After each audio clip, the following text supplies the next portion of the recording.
Well, you're in luck there too. Come to the concession stand.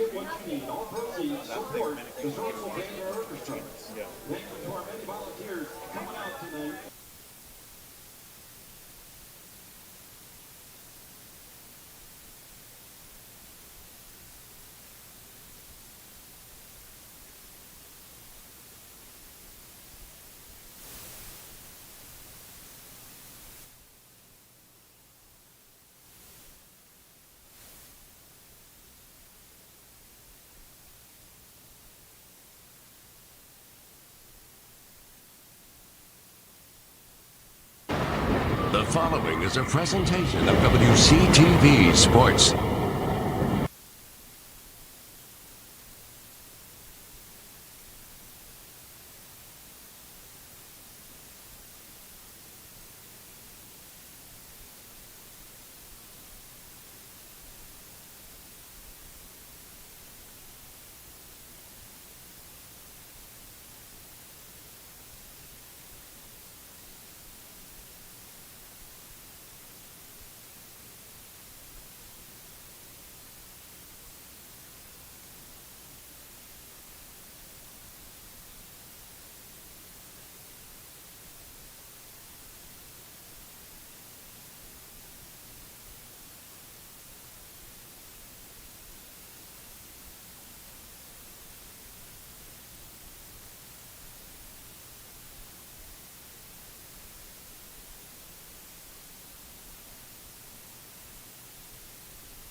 The following is a presentation of WCTV Sports. Understand Wadsworth's a big-time opponent. Look here. They dismantled Medina. 51-7 was the final score there. Here is the Grizzlies as they come onto the field here at Arkwright Stadium.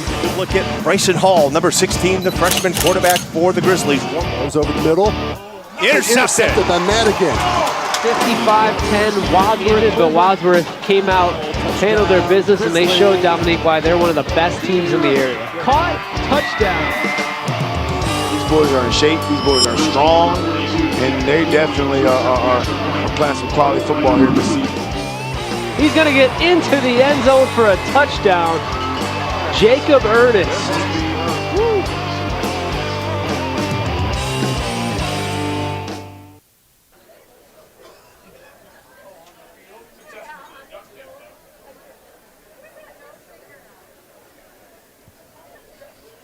Good evening, everyone, and welcome to tonight's high-stakes showdown. We're coming to you from Pat Catan Stadium in Strongsville as two teams with storied histories and steeped in tradition square off for tonight's Ohio High School Athletic Association D2 Region 6 semifinal contest. It's the number 5 seed, 11-1 Wadsworth Grizzlies, and the number 1 seed, 12-0 Avon Eagles. Hello, everyone. Mike Elkins alongside me is Scott McMillan, and tonight, one team's dream will continue, another will come to an end. And we're thrilled to bring you all of the action right here on WCTV as the Grizzlies take on the Eagles. Who will earn the right to move on to next week and the regional championship game, and one step closer to the grand prize of a Division II state title? Avon and Wadsworth have had stellar seasons to advance to this game tonight. The Eagles have enjoyed lopsided wins over number 16 seed North Olmsted 47-12, and Olmsted Falls last week, defeating them 52-35. The Grizzlies, they got here by defeating the 13 seed North Royalton Bears 38-7, and then last week defeated a very good North Ridgeville team, the number 4 seed, 21-10, in a game that was dominated by the defense. Tonight's game, it's bigger than filling in a bracket for the regional final. These teams are playing for pride, playing for their schools, and playing for their communities. Let's look first at Avon. And Avon's head coach, Mike Elder, is a very successful coach, Scott. He's 198-31 in 18 seasons. And the Eagles have appeared in the state semifinal games 6 of the last 7 years. They've got 18 playoff appearances. who are some of the key players we want to watch tonight for the Avon Eagles? Yeah, let's talk about how they're getting some of that success, and a lot of it's on offense, Mike.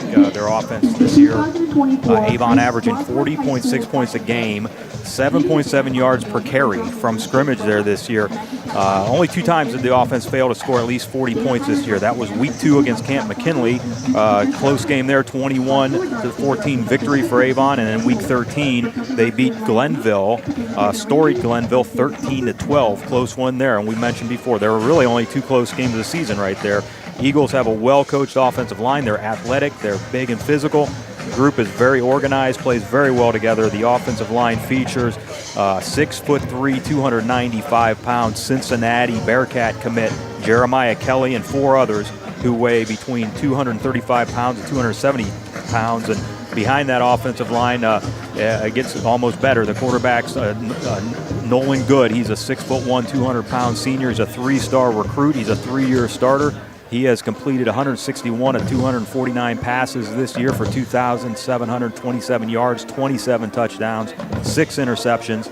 He's got 424 rushing yards from scrimmage and seven touchdowns running. He's got a great arm. He's a great runner as well, great pocket presence, and he will extend the play as well as any quarterback the Grizzlies have faced this year. And this is going to cause the secondary to never be able to quit on their assignments until that play's whistled dead.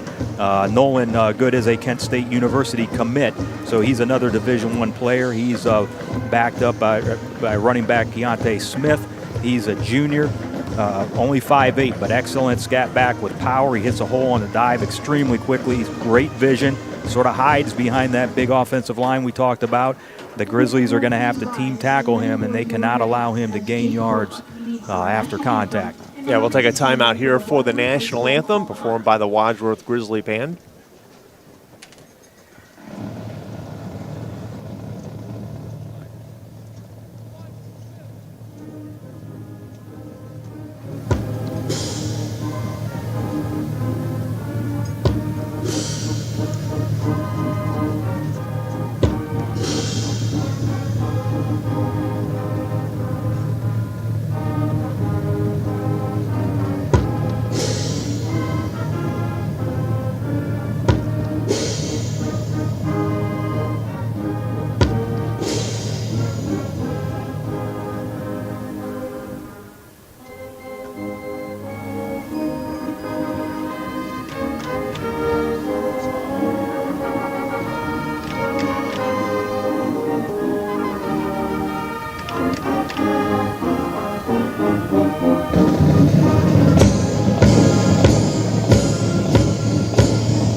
All right, good job by the band as always, Mike. And let's get back, getting back to the Avon offense, and tough assignment for the Grizzlies defense. We haven't even got to their big playmaker, Avon, which is their wide receiver, Matt Maxey, 5'10", 175-pound senior. He's their #1 target, #1 wide receiver. The offense runs right through Maxey. He accounts for 40% of all the passing targets for the Avon offense. He has 73 receptions, 1,156 yards, 10 scores. He's a dynamic playmaker, tremendous speed. He can stretch the secondary. He can go over the top. He averages 11.2 yards per reception. If the Grizzlies can contain Maxey and prevent the big play combination of he and Nolan Good, this very well could become a defensive battle. And Tommy Hahn, Calix Lemp, Gavin Madigan for the Grizzlies will need to play as big as they have ever played tonight against these Avon Eagles. Yeah, Scott, in 2 playoff games, the Eagles' offense is averaging 49.5 points a game, including, again, as we mentioned, that 52-35 victory last week over Olmsted Falls. Let's talk a little bit about the defense, because as good as the Eagles are on the offensive side of the ball, they're just as good on the defense. Yeah, we talked about some Division I college players for the offense. The defense has one starting out with the nose tackle in the middle, Jeremiah Kelly. Big senior, 6'3", 295 pounds, 3-star recruit. He'll be playing for the Cincinnati Bearcats. Massive nose tackle in the middle, great strength and athleticism. very physical at the nose tackle. Also, one of the best ends the Grizzlies have seen this year is going to be Sam Toniola. He's a 6'5", 240-pound senior. Like our own Bryce Polchek, he is long, uses his arms well to keep blockers off. He will show you relentless effort. And then last but not least with these guys, their rover kind of safety position, Jake Weatherspoon. He's a 6 foot, 176-pound. He's a junior. He's a 4-star recruit. We were talking about him. He has offers from I think all the Big Ten schools, including Ohio State, Michigan State, Wisconsin, Notre Dame. Physical, athletic kid, wants to be involved in the box. He is very difficult to block. He covers deep well.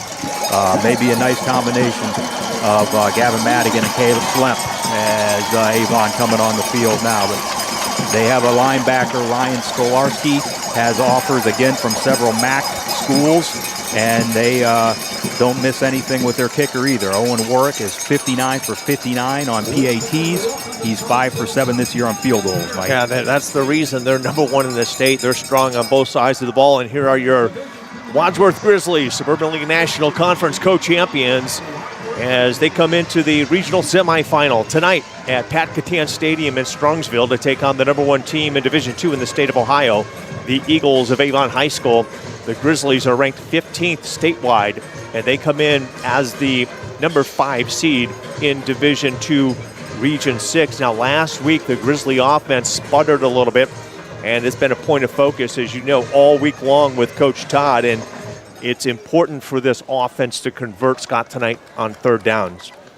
You've got to keep this Avon Eagle offense off the field to have a chance to make this a very competitive football game. And let's talk about the guys that are going to make it happen up front, our offensive line. Yeah, they've done it all year, Mike, and that's Jordan Jones, Gabe Ludke, Merritt Fortner, Brady O'Connor, Eli Kaufman will be playing for Marshall next year. Like Avon, very talented line that works extremely well together. Behind that line, Bryson Hall, the freshman quarterback for the Grizzlies, 131 of 221 passes complete this year, 2,059 yards of passing, 21 touchdowns, 8 interceptions. And, of course, Cooper Gray, the running back, the junior, last 6 games has rushed for 1,095 yards and 14 touchdowns in 6 games. He also has a 47-yard touchdown catch on the season. 1,588 yards rushing, 21 touchdowns on the ground this season. And then, of course, you got the wide receiver, Calix Lemp. Jacob Ernest will play for them at H-back and in the backfield. And we'll see if they can get something moving here. They will start on offense here, Mike. The Grizzlies won the coin toss. They deferred to the second half. Nope, I beg your pardon. I believe Avon actually deferred to the second half. So Wadsworth will receive, and we'll take a look at Bryson Hall. And the one thing we could say about Bryson Hall is he is undefeated in the postseason as the quarterback for the Wadsworth Grizzlies. As we are just moments away from getting underway at Pat Catan Stadium, Mike Elkins and Scott McMillan with you here tonight. Pleasure to be with you here on WCTV. Great season, Mike, for Bryson Hall, the freshman quarterback. You mentioned him, undefeated in the playoffs as a quarterback, only a freshman. And boy, every game he gets at this level, he's just going to gain more experience, get better and better. But this is going to be a tough task for him tonight. Owen Warwick will tee it up for the Eagles, and the excitement, you can feel it at Pat Catan Stadium. We are underway, and it looks like it'll be picked up there at the 10-yard line by, I believe that's Troy Meyer, and good coverage there by the Eagles, and the Grizzlies will start with a long field in front of them. 1st and 10 from the 15-yard line. Yeah, always interesting to say. We talked before, Mike. You know, I know we both have a lot of confidence in Coach Justin Todd. He knows how to coach in big games, and this is a big game. And you don't get the big plays that you might get in some of the games the Grizzlies play. They're going to have to get good yards on 1st down and move the chains. 3 receivers to the top of your screen. Hall with an empty backfield, looking, throw. And he throws it to the left side and quickly covered by the Eagles. And it looked like on the coverage there, number 28 on the stop for the Eagles. And that was Cooper Gray trying to get the ball out to him out in space and let him use his athleticism. But that was defense got to him quickly. 3 receivers again to the top of your screen. Now in motion. Handoff, right side. And a short gain on the play. That'll bring up a 3rd down. And Scott, these are the downs that this offense really has to convert. As you're deep in your own territory, you got to get a 1st down here. Yeah, a little longer than the Grizzlies would like here on 3rd down, 3rd and about 6. First 2 plays, empty backfield for Bryson Hall, but they've been trying to get the ball out to Cooper, and Cooper in the slot this time. Cooper in the slot on the near side. 3 receivers to the top of your screen. 3rd down and 6 now for the Grizzlies. Cooper, Gray in motion. They'll give to Gray. He cuts it back. Left side. 1st down, Wadsworth. Now, good design play, a little counter action, Scott, off the motion. Yeah, nice job by that line up front, left side. Ludke and Jones. Grizzlies right back on the ball, Mike.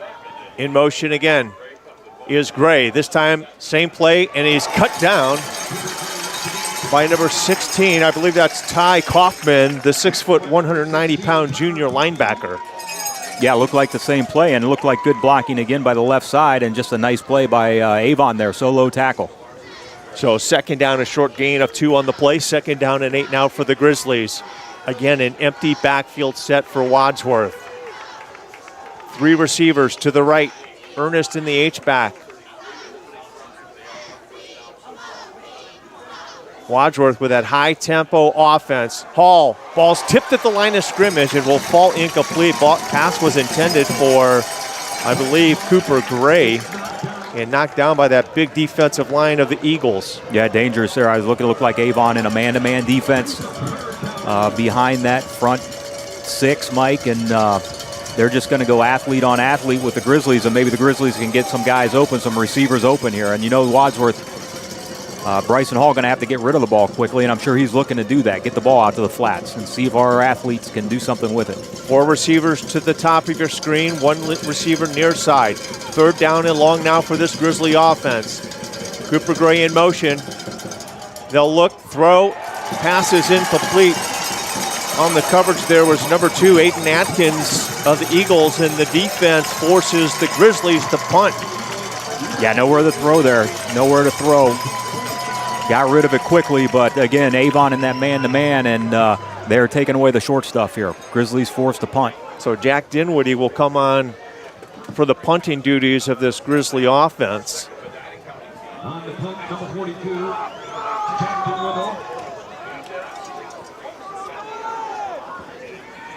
Set to receive, number 14. So 4th down and 8.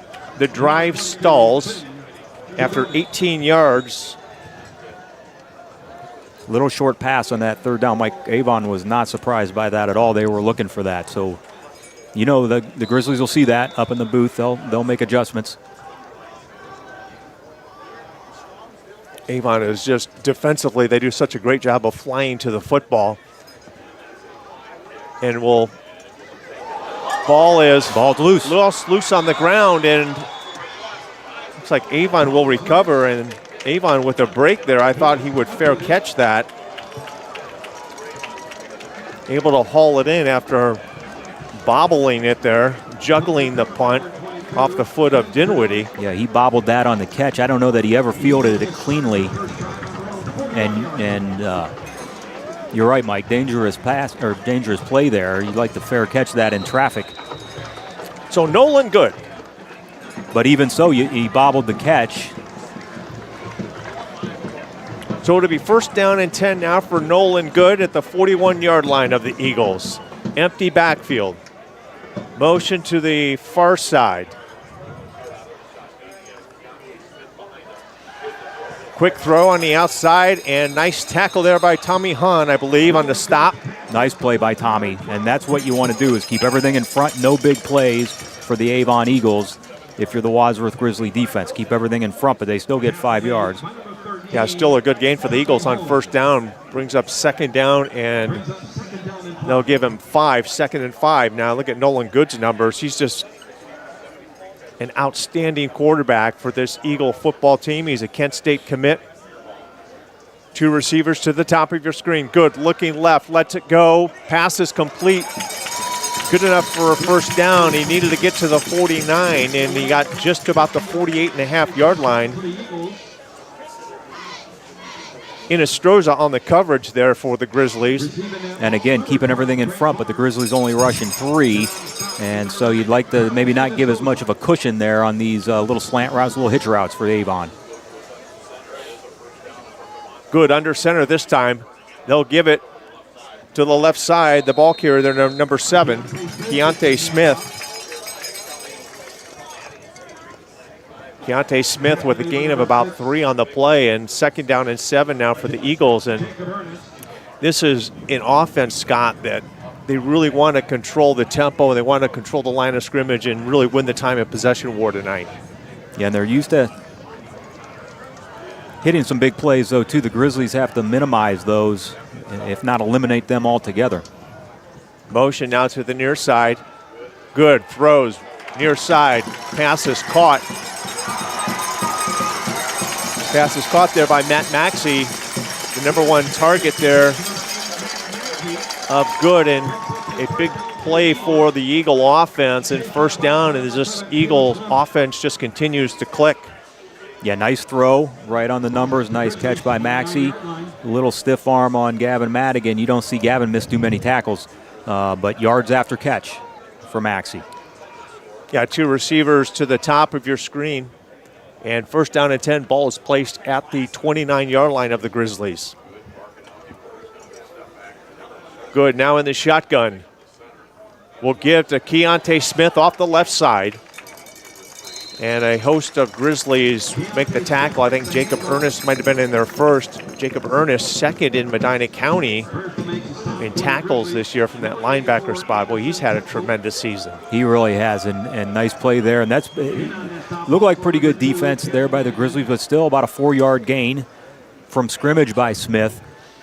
Yeah, we saw this last week against North Ridgeville. We were giving up 5-6 yards on first or second down. You've got to eliminate that big play on first down. Here we go, 2nd down in 5 now for the Avon Eagles.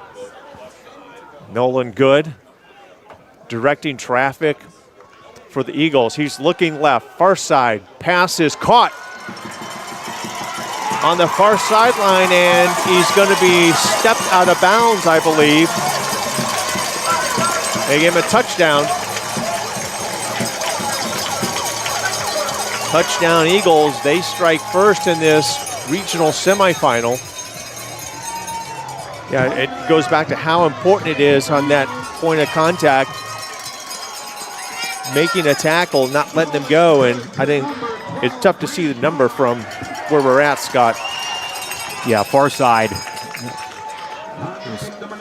So Warwick on to kick the PAT, and he's perfect, and he continues that perfect streak, 46 of 46 on the season for Warwick. So interesting to see what the Grizzlies do here.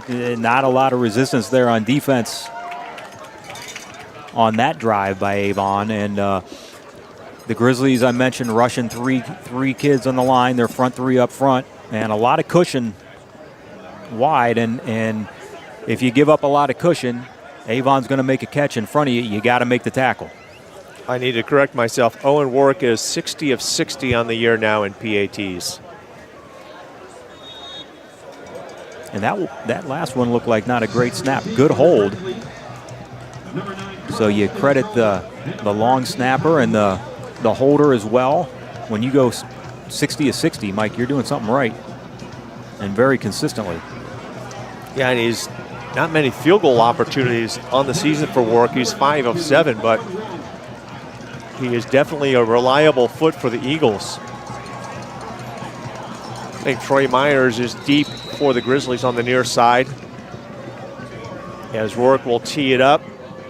Eagles lead it 7-0 over the Grizzlies. 6:59 remaining here in the opening quarter. But we haven't seen a special teams kickoff return. It'll be a short kick and down at the 25-yard line.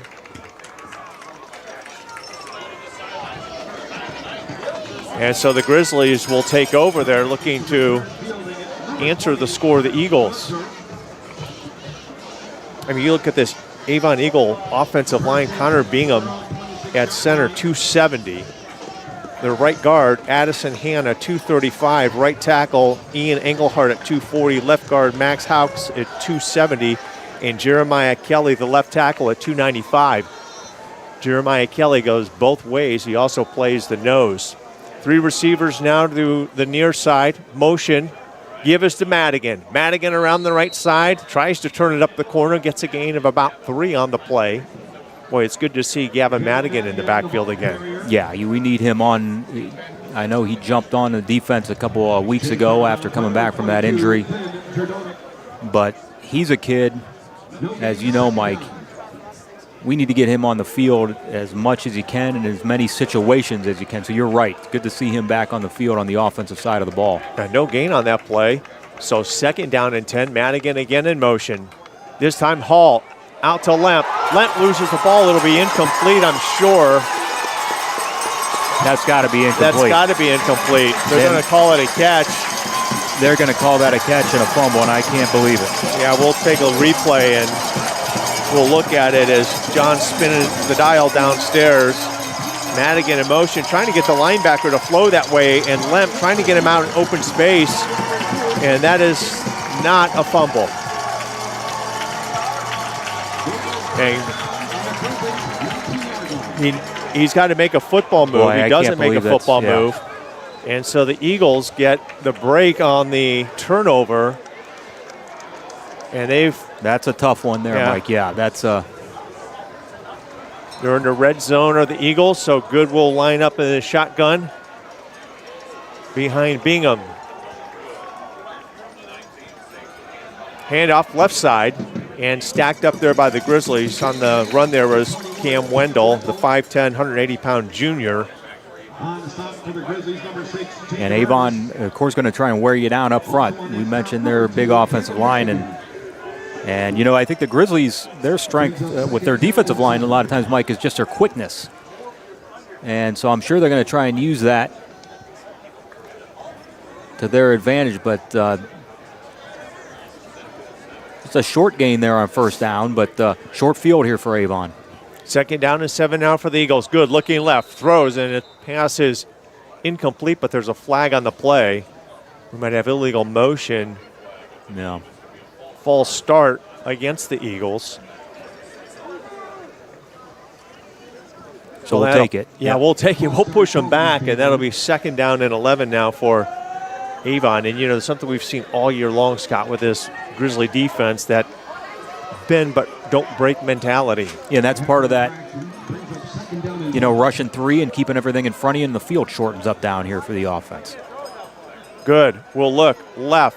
Comes back, little bubble screen. And on the reception there, trying to get a number. Was that Maxey again? Yeah, and that's Calix Lemp with a big-time tackle. And we got an injured Grizzly on the field, and it looks as though Jacob Ernest is down. And they're looking at his left leg. And this is Ernest is a two-way starter, plays that H-back position, and in short yardage situations, you might see Jacob in the backfield. So we hope Jacob Ernest is okay and can get back into this football game, but more than that, you hope he's nothing too serious. He has been the heart and soul of this football team all season long. Yeah, and he stuck his nose right in there on that play, and it looked like they had Maxey bottled up. And that was really just a illustration of how good Matt Maxey is. He made a couple moves and got out of there, and Calix Lemp saved a 2nd touchdown by Avon on that play. Yeah, just a quick bubble screen to him, and he's got such great quickness. Yeah, they really look like they had him hemmed in. Initially, I thought it was going to be a short gain, and he made a move. I thought maybe he'd get back to the original line of scrimmage, and boy, he's quick. He's quick. He shot through there very quickly. Boy, I hope... Yeah, they're paying close attention to Jacob Ernest. Looks like he's sitting up now. You see the the other semifinal game, Anthony Wayne and Highland. So the winner of tonight's game will play the winner of Anthony Wayne and Highland. We know everybody in Medina County is pulling for that Wadsworth-Highland matchup. Yeah, well, Mike, we talked before the game. Avon got off to a slow start last week. In fact, were they down 21-0 at one point? Yeah, 21-0, 21-7. 21-7. Yeah, they were certainly down. And so we were hoping for a slow start here as well. As see Jacob favoring that left leg there. Hopefully he's okay. Great kid. He's a super athlete, great wrestler. So you got Brady O'Connor will fill in there at linebacker. Good. Shoulder fake. Looking right. Now he's got to run left. In pursuit is O'Connor. Can he get there? And he gets in the end zone. Yes. Now, good. Look to his right. And you got to give credit to the secondary, the Grizzlies. They did a nice job in coverage, Scott, but the left side of that field is wide open. You'll see he throws his shoulder fake. Great coverage. Nobody's open, but the left side of the field is. And you'll see Brady O'Connor in pursuit, but good with just too much speed to the corner. Yep, and there's your problem. Yep, and that's a good illustration of Nolan Good about his abilities, because you're right. That was good coverage by the Grizzlies. I was looking in the end zone. Nobody open. Warwick, he misses the extra point, and so the perfect season for the PAT for Warwick will come to an end. It looked like the snap, the snap was good, but maybe his hold. step, bad hold. He dropped the ball in the hold. Yep. Yeah. You So see him drop it here. He kind of right when it goes down, he kind of bobbles it. And Calix Lemp was coming around the right side. I have to wonder if Lemp would have got there and blocked that, because he was untouched around the right side. So will that missed PAT, can that missed PAT loom large for the Eagles should the Grizzlies put a couple of scores on the board here? Well, you mentioned it. Nolan Good really showed what he can do with his feet there, Mike, because they were looking to get the ball back to Matt Maxey in the near corner. He did a little hitch and go. The Grizzlies had him double covered, and they had him sort of bracketed off. Nobody else was open. And Nolan Good knows when to tuck it and run with it. And he was going to get positive yards there, a lot of green, and was able to get it all the way in the end zone. So that's a tough, tough mistake for the Grizzlies to take. Ends up in 6 points for Avon. So a short kick, and it's picked up.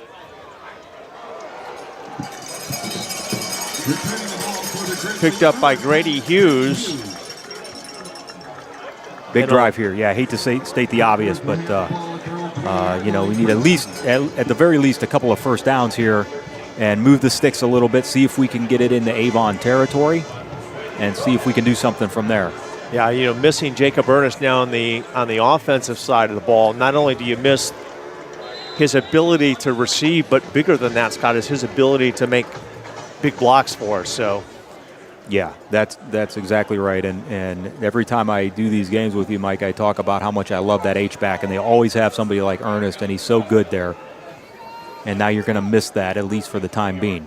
Motion to the near side, and we'll get a false start. Yeah, he never got set. So, when you're down like this, 13-0 early, you start, that clock in your head starts to speed up, and that can affect an offense. And Coach Todd, very good, Mike, at sticking with their fundamental stuff, but also throwing some new wrinkles. And you wonder if he's just moving some guys around, putting Cooper Gray in motion, just to see what kind of a look he gets out of the Avon defense. So, first down and 15 now as the Grizzlies are backed up. Cooper Gray in motion to the far side. Hall's going to roll to the right. Throws, fires. Pass intended for Lemp. Ryan Solarski there to defend. Falls incomplete, and another second down and long now for the Grizzly offense, Scott. And you've got to 21, Ryan. That ball looked like it might have been a little high. I think it was tipped. Because I thought he had Calix. I like the play call. Little rollout, get some guys downfield. Calix was open, and I think the ball got tipped, and that made it high. Couldn't quite get it over the linebacker. 2nd down and 15. Ball again, he'll roll to his right. Looking, throws underneath, Lemp with the reception, and that'll get a gain of about 10 on the play, Scott. That'll bring up 3rd and manageable in 3rd and 5 with 5:04 remaining here in the opening quarter. And Avon has an injury. So similar idea there, right? Just a little roll out to the right, move the pocket a little bit, let Bryson Hall roll out. Splits the field in half, but it also puts some pressure on the defense, gives Bryson Hall an option to run there if he sees Green ahead of him. That looks like Jack Rikovec. He's a 5'10", 242-pound senior defensive end for the Eagles.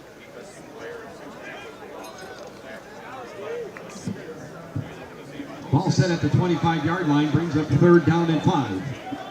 So when we get back here, it'll be 3rd down and 5 now for this Grizzly offense. And, you know, this is huge. Scott, as you just mentioned at the start of this drive, how important it is to put together a few first downs, trips to the left. Zach Wise now in motion. Hall looking to convert. Quick pitch, right side, Cooper Gray. 1st down, Wadsworth. Well, I like that call. It really gets Cooper out in open space, Scott, and allows him to use that speed to get around the edge. Yeah, quick little pitch right around Zach Wise, who you mentioned was in motion. It looks like Zach is in at the H-back position now for the Grizzlies. And you mentioned when Jacob Ernest went out, that H-back is so important to this offense, its ability to move that position around, put Zach or Jacob in position where they can get a block, and great block by Zach on that play. Now the Grizzlies' first down of this ball game. 1st and 10. Give is to Madigan. Madigan working his way to the left side for a gain of about 3 on the play. And now that you're missing Jacob Ernest, you might rely a little bit more on the offensive side of the ball on a Gavin Madigan. And nice little move there because he was hitting the backfield. Not a bad job by the offensive line there, but Avon was in the backfield. Gavin made a nice move to get positive yards here. Empty backfield now for the Grizzlies. 2nd down and 7. Yeah, we haven't called Jacob Witherspoon's name tonight. Witherspoon, as we talked about at the top of the game, the free safety of this Eagle.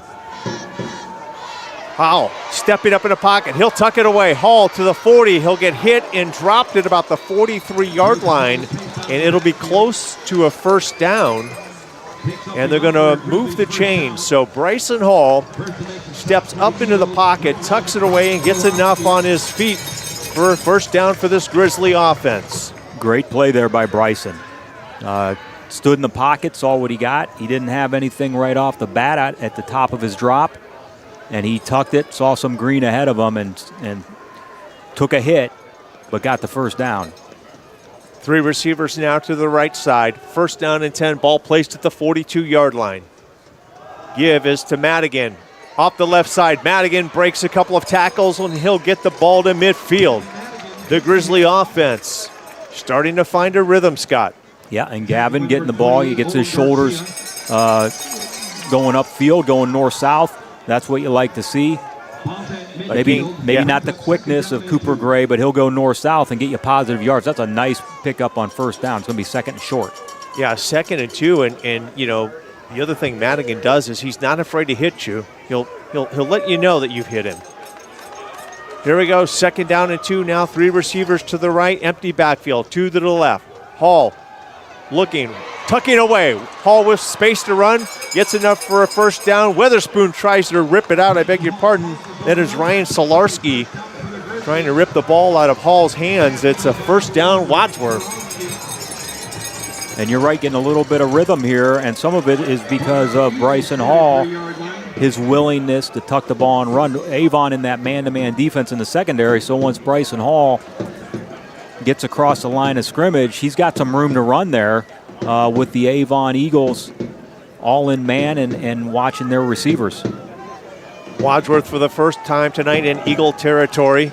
Ball at the 43-yard line. Gray in motion. Give us to Gray off the right side. Gray will cut it up and get another good gain for the Grizzly offense. A gain of 5 brings up second down and 5. Well, those are the type of plays on first down as a coach you really enjoy. Staying out of long yardage situations.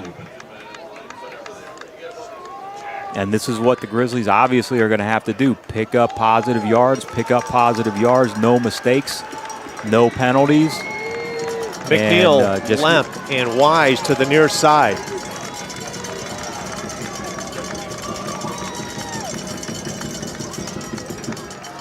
Give us to Gray, left side. He'll dance, shuffle his feet, still driving, and whistle finally blows, Scott. I was expecting a whistle sooner, but Cooper Gray with the feet churning gets to the 35-yard line, brings up third down and about 2 for this Grizzly-O. Yeah, you got a good spot on that, and Avon's starting to bring a little pressure here still with that man-to-man in the secondary, and they sent a linebacker on that play to kind of stop this running attack that the Grizzlies have going with Cooper Gray and Gavin Madigan.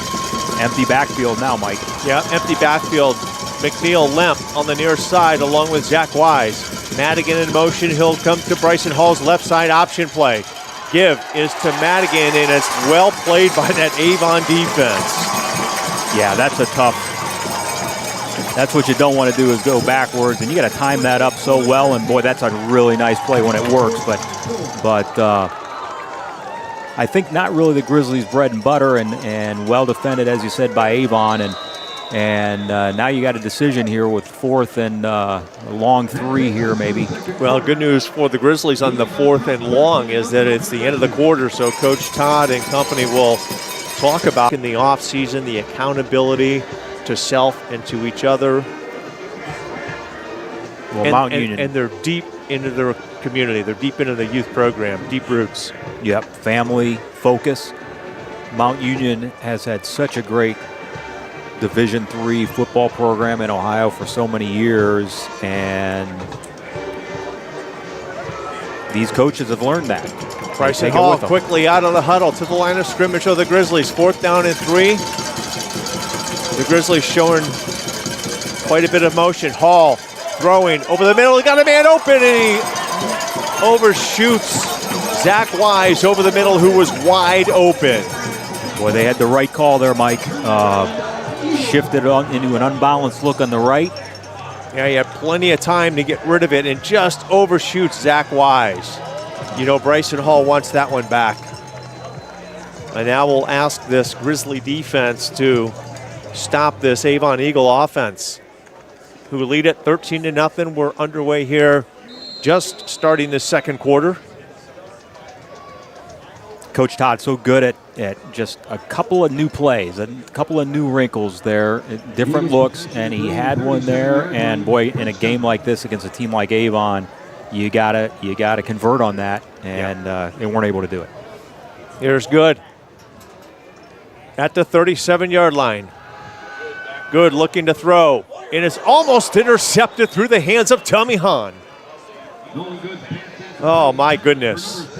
We have another Grizzly down. Inestroza is down at the 38-yard line. They'll get back up, but Tommy Hahn got his hands on it, and I got to tell you, Good just fired that ball. That was a rocket. I don't know who he was throwing to. I didn't see. Did you see anyone in the area? I didn't know if he had a receiver fall down, but you're right. He fired it. You know, boy, that's a tough break for Tommy Hahn, because Tommy, he threw it right to him, but it had flames coming off the back. Yeah, it sure did. And Tommy's had 2 incredible back-to-back games defensively.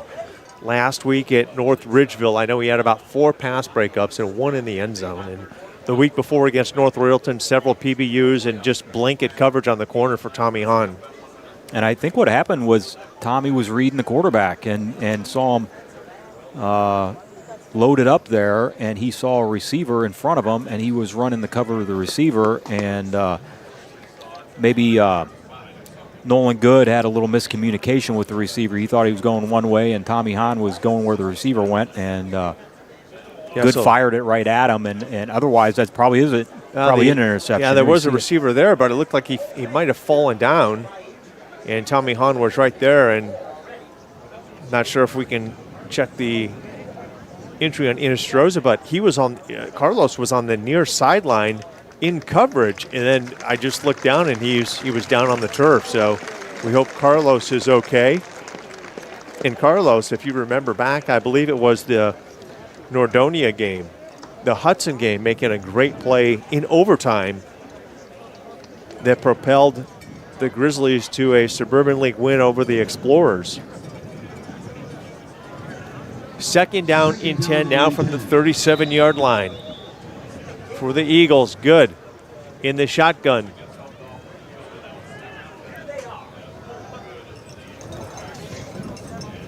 Handoff right side, right up the middle. Big play for the Eagles. 9 yards on the gain. And that's just that offensive line there, Mike, just really getting off the ball and driving the Grizzlies back a little bit. The Grizzlies were there. They had 5 or 6 in the box. They just couldn't stop it. Keontae Smith on the carry. Keontae Smith will get it again, right up the middle, behind that big offensive line, and enough for a first down for the Eagles, and they'll move the change as the ball is going to be placed at the 50-yard line. Yeah, better job there by the defense. Only a gain of only 2, but they only needed 1.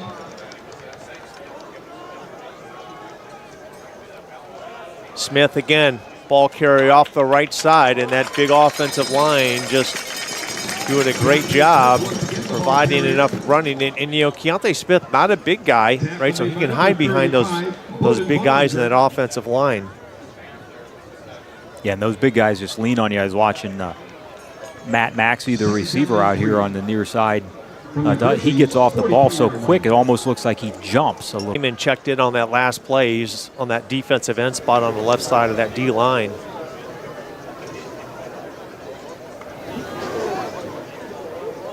As the officials sort things out here, it'll be 2nd down and 8.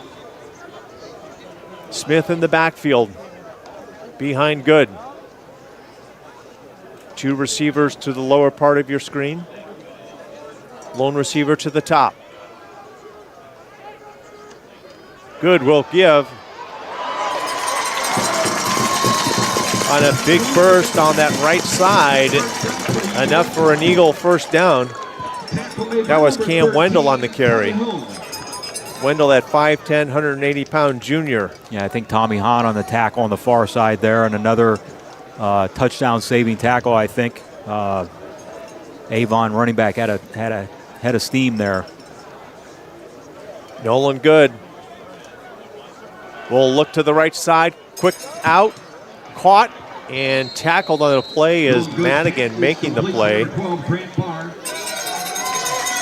And Avon doing a good job here against the Grizzlies, Mike, just taking what Wadsworth's given them. Keeping everything, no big plays here. Just little 4 or 5 yard hitches, little slants, running behind that big offensive line. Positive yards, not too many mistakes, 1 or 2 penalties, and that's about it. That's been negative for Avon so far on offense. Yeah, talking about that big offensive line, Wadsworth doing a nice job of at least rotating guys in defensively. Gabe Ludke just checked in on that defensive line. Flag on the play. Nolan Good will fire to the left side, and pass is incomplete. On the coverage is Calix Lemp. Good coverage by Lemp. Good coverage by. And Max, I believe it was Maxey was the intended receiver. Coverage for the Grizzlies, number 7, Calix Lemp. So we'll sort this one out. It's kind of a late flag. It was kind of into the play. Yeah, false start. There's your officials for tonight's regional semifinal here in Division II, Region 6. Grizzlies 11-1 and ranked 15th in the state of Ohio. They are the number 5 seed in the region, and the Avon Eagles, number 1 in Division II in the state, and the number 1 seed, obviously, in Region 6. 2nd down and 12 now for the Eagles. Different formation for the Eagles. We haven't seen near this. side here.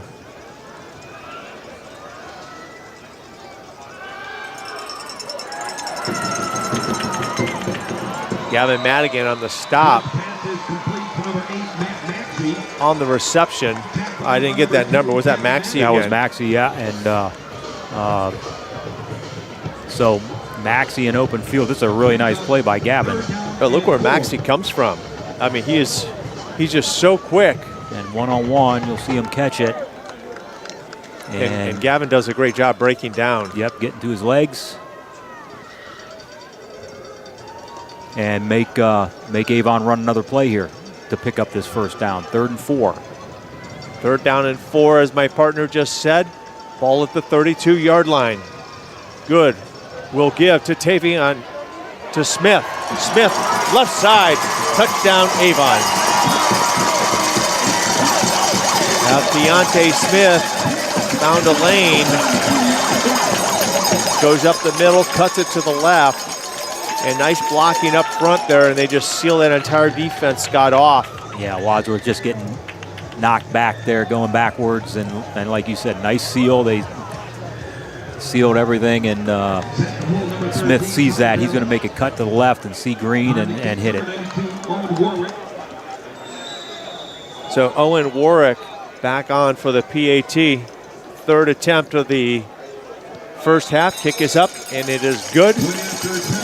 And the Eagles take a 20-0 advantage over the Grizzlies. And 9:06 remaining here. I mean, it just does a nice job, the Eagles do. Good kick out block there by number 4, and they just seal. And you see how Smith just follows his blockers and cuts it to the open lane. Yeah, not a horrible job. You're looking at Wadsworth. You know, that front 3, that play was designed to go right. And they had them bottled up. But when Avon, with those big guys up front, they get a hat on a hat. And the Grizzlies stuff up the point of attack. But Smith able to cut, and as you mentioned, those linemen just keep their feet moving, they get a seal. And once you cut back, there's just nobody there for the Grizzlies but the secondary, and Smith quick enough, fast enough to outrun everybody.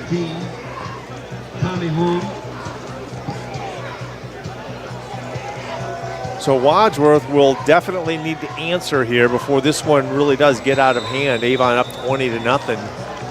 Warwick will tee it up at the 40-yard line. We're at Pat Catan Stadium in Strongsville. Beautiful night for football.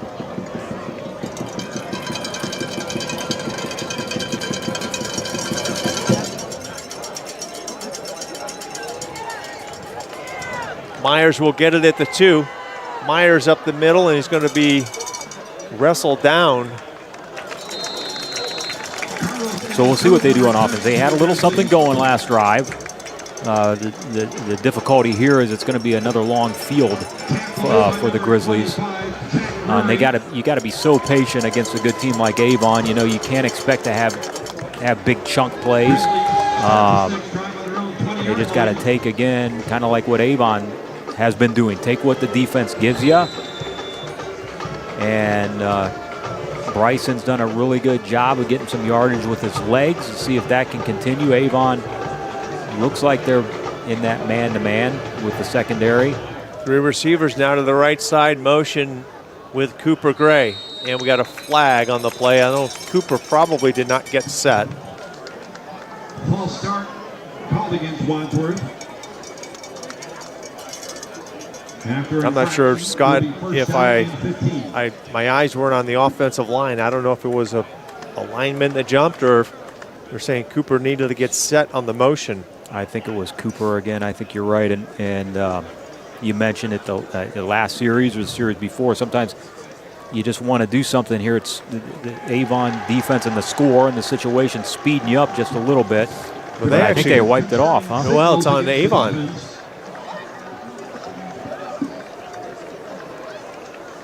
So Avon, but it's a 5-yard penalty for the defense, and that. Well, I don't know if I've ever seen him call something on the offense and then turn around, walk it off, and then change it.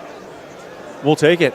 We'll take it because you can't be playing behind the sticks against these guys, that's for sure. 1st and 5 from the 25. Gray in motion, give to Gray. Up the middle, Gray with a burst of speed. Gray to the 36-yard line for the Grizzlies and a first down. So Wadsworth showing they can do something here, Mike. You know, they've had some positive plays. You got to keep your head here. No mistakes, no penalties. Yeah, I think you've got to continue to play this game as it is right now, as though it is 0-0. Obviously with some sense of urgency, but you got to stay within yourself. Yeah, we've talked about the Grizzlies. They have some really good, classy players that can do some things. We've talked about the kids Avon has and some Division I college-type players, but the Grizzlies have those kids too. They have some really good players that can play with the Avon kids. 1st and 10 now from the 36-yard line for the Grizzlies. Motion near side, Hall. As Wadsworth calls a timeout. So Wadsworth will use their first timeout of the half with 8:16 remaining. 1st and 10. Coach Todd saw something there that he needed to talk to this offensive unit about. Yeah, that's what I was looking at. I wasn't watching the play clock. I don't know if that was winding down or if he just, like you say, Mike, just saw something he didn't like. And, well, you got those timeouts. You might as well use them. You know, you don't want to be going backwards here. So if he saw something he didn't like, that's a good timeout. Either way, you don't want to take a 5-yard penalty either. Yeah, especially, you know, you might see something that you like or you didn't like in this situation. We don't know for sure, but, you know, Scott, it could be something that he said, you know, here's an opportunity for us to expose something, exploit something on the Eagle defense. Let's talk about it. And we'll see what happens here. 1st and 10 now, ball at the 36-yard line coming out of the timeout. 8:16 remaining here in the first half. Looks like Lemp, Wise, and McNeil on the near side. Cooper Gray now will be on the right side of Hall. Quick pitch to Gray. Gray is going to be wrapped up quickly there by number 73, Jeremiah Kelly. Kelly, 6'3", 295-pound Cincinnati Bearcat recruit. Commit. That's a big man right there, fellas. Yes, good player. And Avon really putting a lot of guys in the box where they did last play and trying to stop this run. I think they are seeing what we're seeing, Mike, that Wadsworth with Cooper Gray and Gavin Madigan, they can do some things running the ball, and Avon doesn't want to let that happen. I mean, how quick was Kelly? I mean, he comes from that defensive tackle position to catch Gray from behind. Hall, got to get rid of it. Screen up the middle, it's to Gray. Gray with a short gain on the play of about maybe 4. That'll bring up, Scott, I think, 3rd down and 3.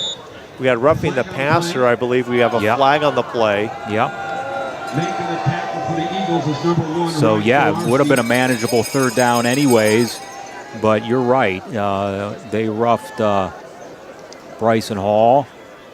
I didn't see it. I was watching the play, but I did see Avon screaming in there. You know, they set up the screen, and boy, those guys get to the quarterback quickly. Yeah, I do know they brought pressure in from the backside, so Bryson Hall's left side. Brings up first down. So the penalty from the Eagles' 43-yard line.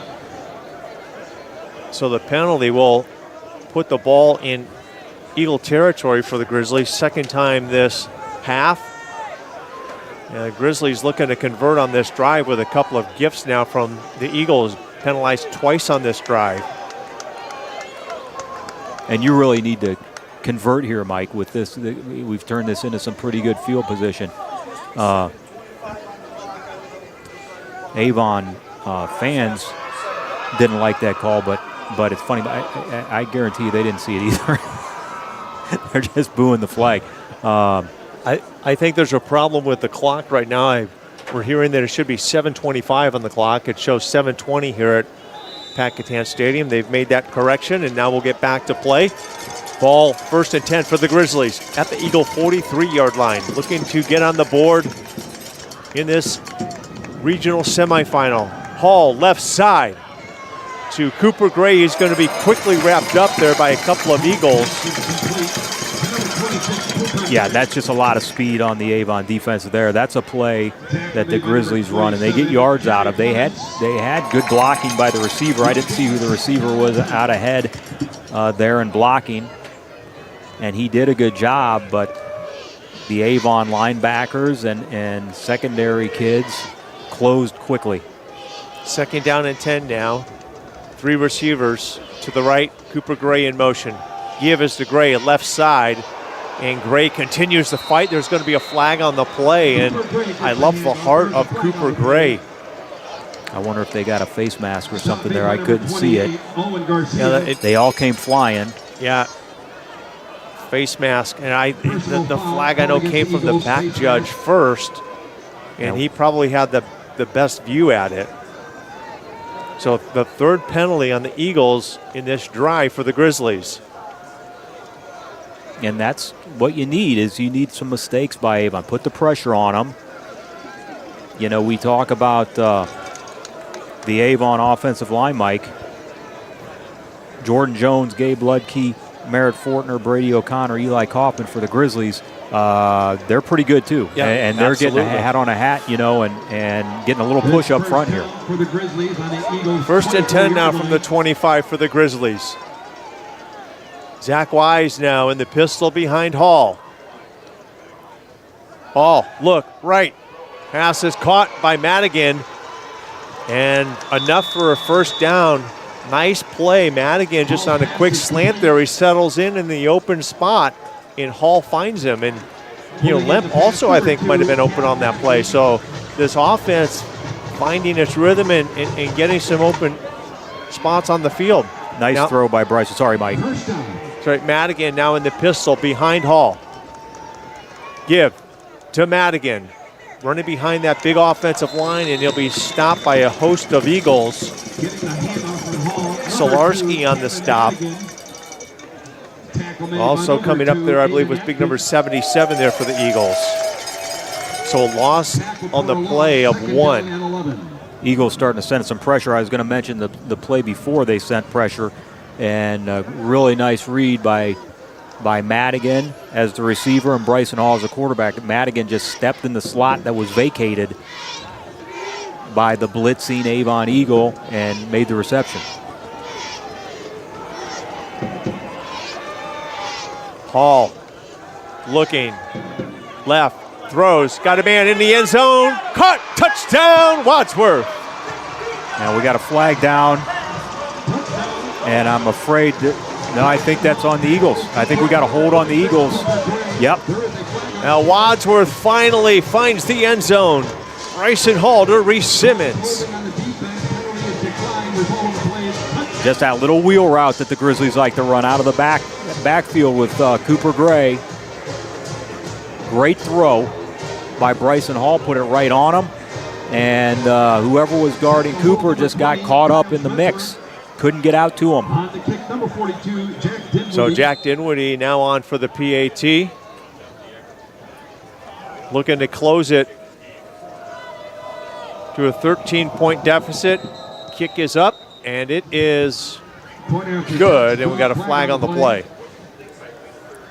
We had a false start. And a lot of flags, a lot of penalties on this drive, Scott. Yeah, both ways. Most of them help the Grizzlies. Well, that's a danger, that touchdown when you're Avon, you're just playing man-to-man. You're sending pressure and keeping everybody in the secondary man-to-man on the Grizzlies, and you run Cooper Gray, who's so quick. Run him in motion, and it's hard if you're the man trying to cover Cooper Gray. You got to get through all the traffic, trying to follow the motion man. So we'll do it again now.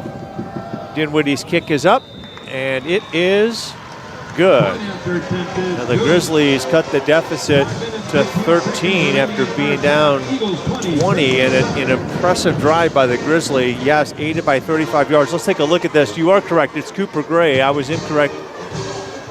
And a nice throw, a little underthrown, but nice job there. Nice play call. And the Grizzlies convert. Very nice play call. And that, you wonder, that's why you run. One of the reasons why you run that motion. You let, you can see they're in man if you're a coach sitting in the box. You can see they're in man if you're Bryson Hall, the quarterback. You can see they're in man, and that Cooper Grade's a running back. You got a linebacker probably covering him. Has got to chase him down, and that's a tough assignment. Yeah, it looks like a little bit of precipitation falling here at Packatan on a chilly night here in Strongsville. Yeah, it was Andrew Falasco on the coverage, Scott, and you're right. A linebacker 6'2", 202 is Falasco, and and Cooper Graves just got great speed. He's tough to manage one-on-one. I saw him hit the receiver who was split out coming in on a slant, and I thought when I saw that flag, I thought don't call a pick. I thought for a second they might call a pick on that, but they called. I think it looked like a pick because I think the flag was on against our outside receiver who was being held. Now, this is a different look, as you see. I mean, you've got Wadsworth looking to kick the ball off. Coach Todd having a conversation with the officials on the far sideline. Avon is bunched up. They've got their return team between the 50 and the 35-yard line. They don't have anybody deep.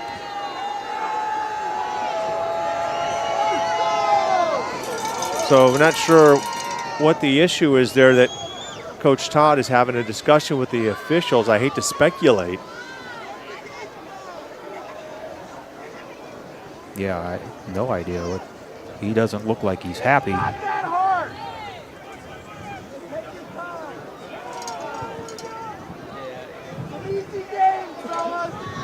Other Suburban League schools remaining in the playoffs. Nordonia taking on Hoban. Aurora taking on Youngstown Ursuline tonight. And, of course, Highland and Anthony Wayne.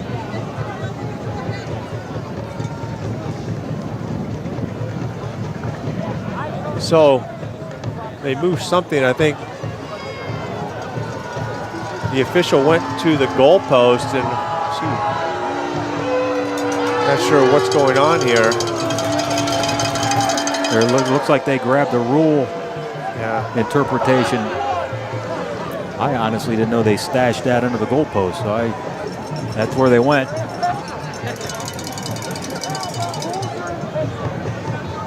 And I don't know if the Grizzlies trying to do some kind of goofy thing on the kickoff here. And the official maybe said you can't do that. Well, they stayed in the huddle.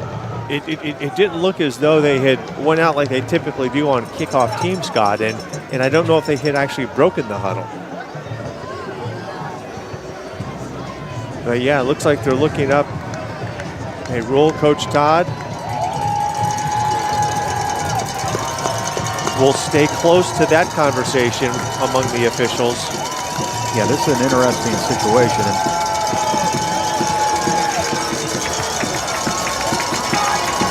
The Avon Eagle faithful getting antsy here. They're cheering on their Eagles, and rain falling here at Packatan Stadium. It's November, it's playoff time, and these kids are just laying it all on the line tonight. Yeah, really nice drive there by the Grizzlies. And 5 minutes, a little over 5 minutes to go in the half, and so this is really a big drive. I mean, let's see if we can get a good kick here, maybe pin the Eagles back, get a stop, and get the ball back here. And this is still a game, Mike. Oh no, 100%. I mean, this is still a game. It's a two-score game, and we talked about the Avon crowd that are here tonight, and they came down. But what about the turnout from Wadsworth over on the other side? I mean, this team travels very well, and the community support it gets is tremendous.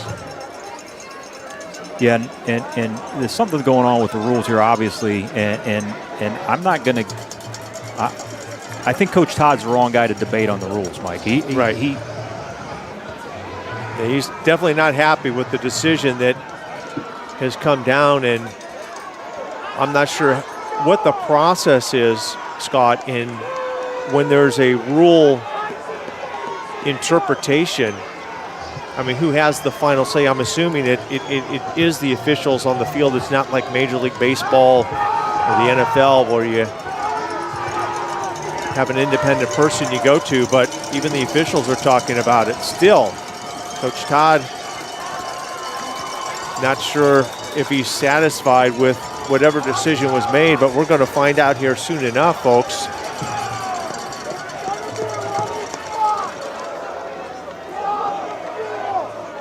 The Eagles out to a 20-0 lead. The Grizzlies responded on their last drive, driving 85 yards to put the ball in the end zone on a Cooper grade reception on a wheel route from Bryson Hall. And that's where we have been for the last several minutes. Now we're going to move the ball up to the 50-yard line where Jack Dinwiddie will kick.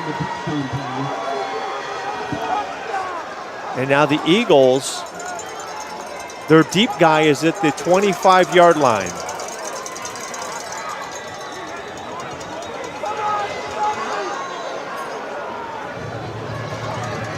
Are you thinking an onside kick here, my friend? No, there we go. Now we're going to spread out. I have no idea what that was all about.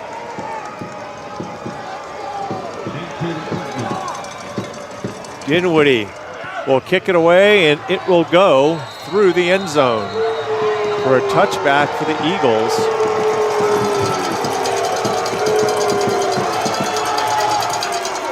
And there's some finger pointing, and I think this is where both programs need to keep their heads. It's 20-7. Eagles 1st and 10 now from the 20-yard line, and they've been pretty much able to do whatever they want here tonight. Yeah, so big series we mentioned here, and the defense has to come out and get a stop and see if we got a 5:15 to go in the half. So here comes Nolan Good. I believe it's Smith in the backfield with him. Maxey in motion. Good will give. Good will keep. Good will be stopped on the play. Nice play there.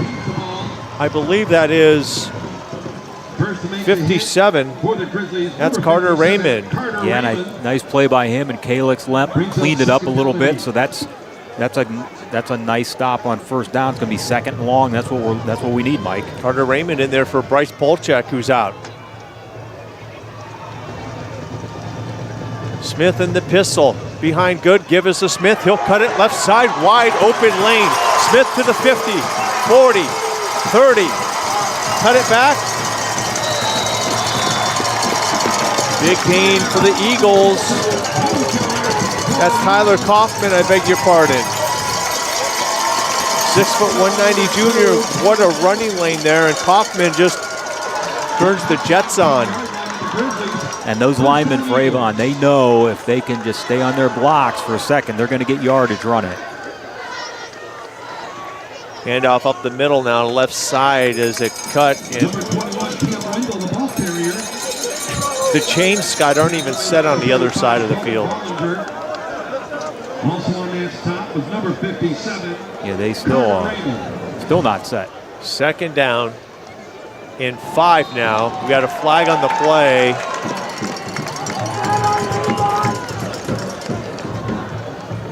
Going to get offsides, I believe, on Wadsworth. Offside.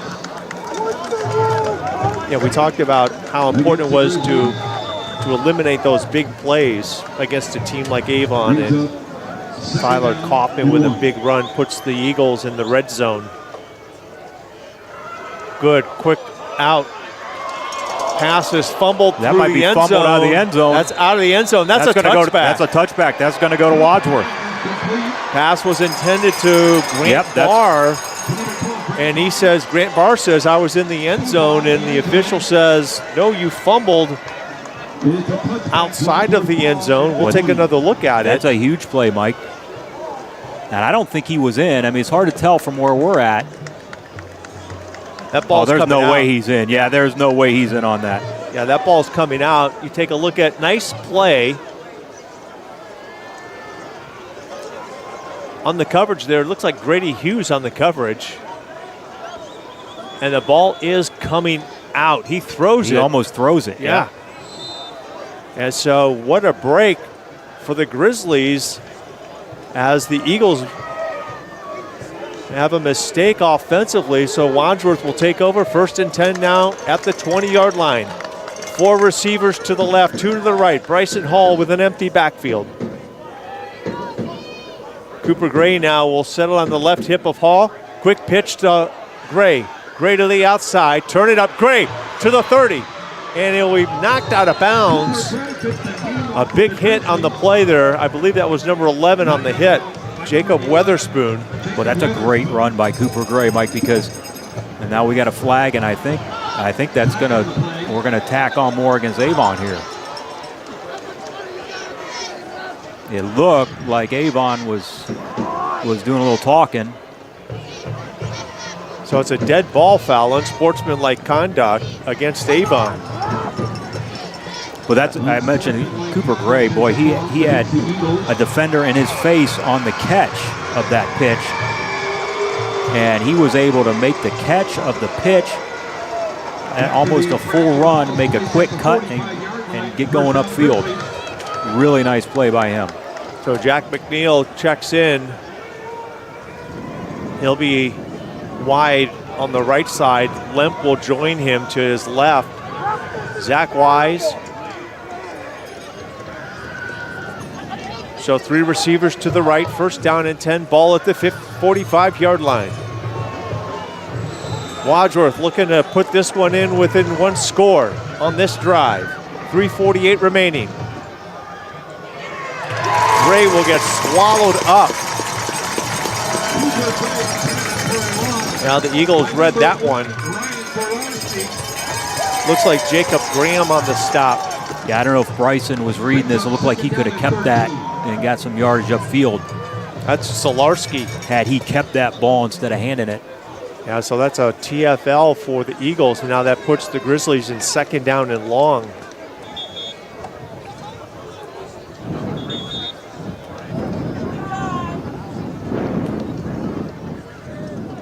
Sloppy first half defensively for the Eagles. A lot of penalties.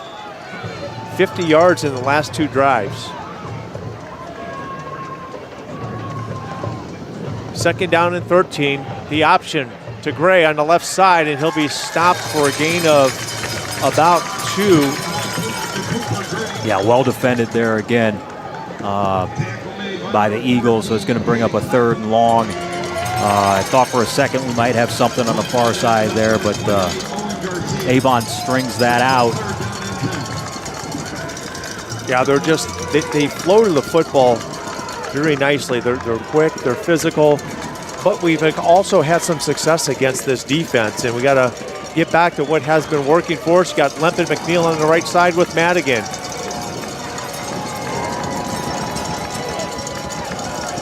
Four receivers to the right.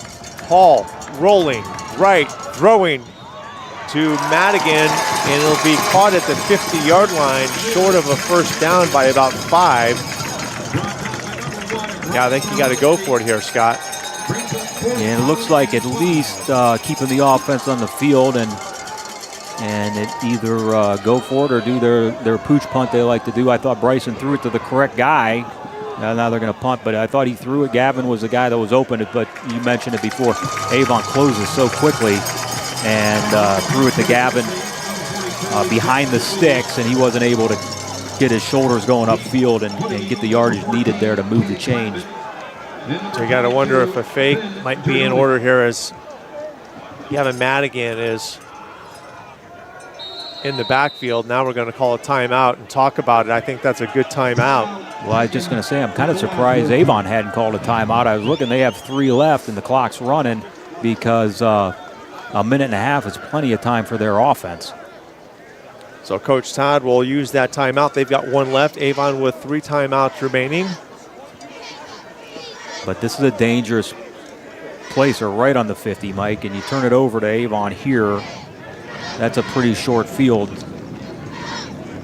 Yeah, you're right, and they are. You know, we've seen it. They're a quick strike offense, whether it's Smith in the backfield or whether it's Ty Kaufman in the backfield. We've got weapons like Matt Maxey or Cole Kepner. We haven't called Cole Kepner's number tonight, but he's another favorite target of quarterback Nolan Good. Yeah, 2-score game you mentioned, and certainly at the very least, we want to go in the locker room with it still being a 2-score game.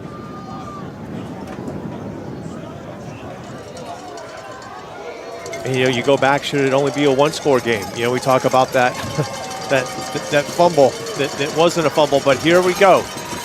4th down and 5, 3 receivers to the right, 2 to the left. Hall will drop back in punt formation, trying to draw the Eagles off sides, and he's been so good at that all year long. Directing traffic out there is Jacob Witherspoon. Kick is up and away. And as the rain falls here at Pat Catan Stadium, the ball will be downed. And so the Eagles will take over. I believe they're going to place it at the 18-yard line. Yeah, not a great bounce on that kick, but, you know, did the job, gets inside the 20. So this is, you know, you got to go 80-plus yards in a minute 24. Have 1 minute, 24 seconds. And big plays, Mike, big plays. You know, no big plays, especially on the ground. That's where they've come up with the chunk plays. Yeah, you can't defensively. You can't let anyone get behind you. We're talking about that secondary. Calix Lemp, Gavin Madigan. Also out there is Grady Hughes on the near side. Hughes in there for Inestroza, who would be in, but he's left the game with an injury. Here's Good. Throws near side. Maxey will get out of bounds as he's chased out of bounds. Avon not liking the aggressiveness and physicality of the Grizzlies. That's Calix Lemp on the stop, along with Jude Howler. Tell you what. Yeah, pretty good defense there. The nice gain on 1st down, but keeping everything in front. That does stop the clock. 1:20 to play here. Jude might have got there a second late, but Calix had already run him out of bounds. 2nd down and 4. Good. Will give.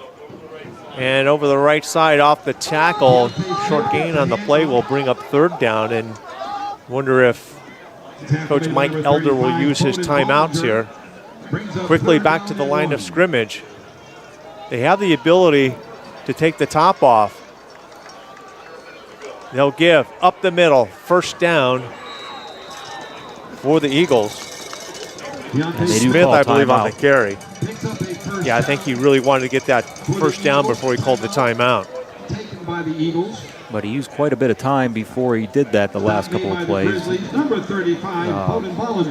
Clock did stop on that pass out of bounds, but 54 seconds now. That's makes it a little tougher when you got to go almost 70 yards. Grizzlies really, Mike, have done a pretty good job against the pass. It's been the run that has beaten them, you know, and you mentioned at some point, Avon, here you'd thinking this drive is going to try and take the top off here and get something downfield in the air. And the Grizzlies, I'm sure, are aware of that.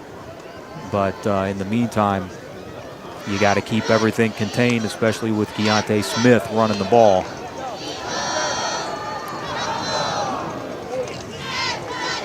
From the 33 coming out of the timeout. Good's got Smith on his right hip. Maxey in motion to the far side.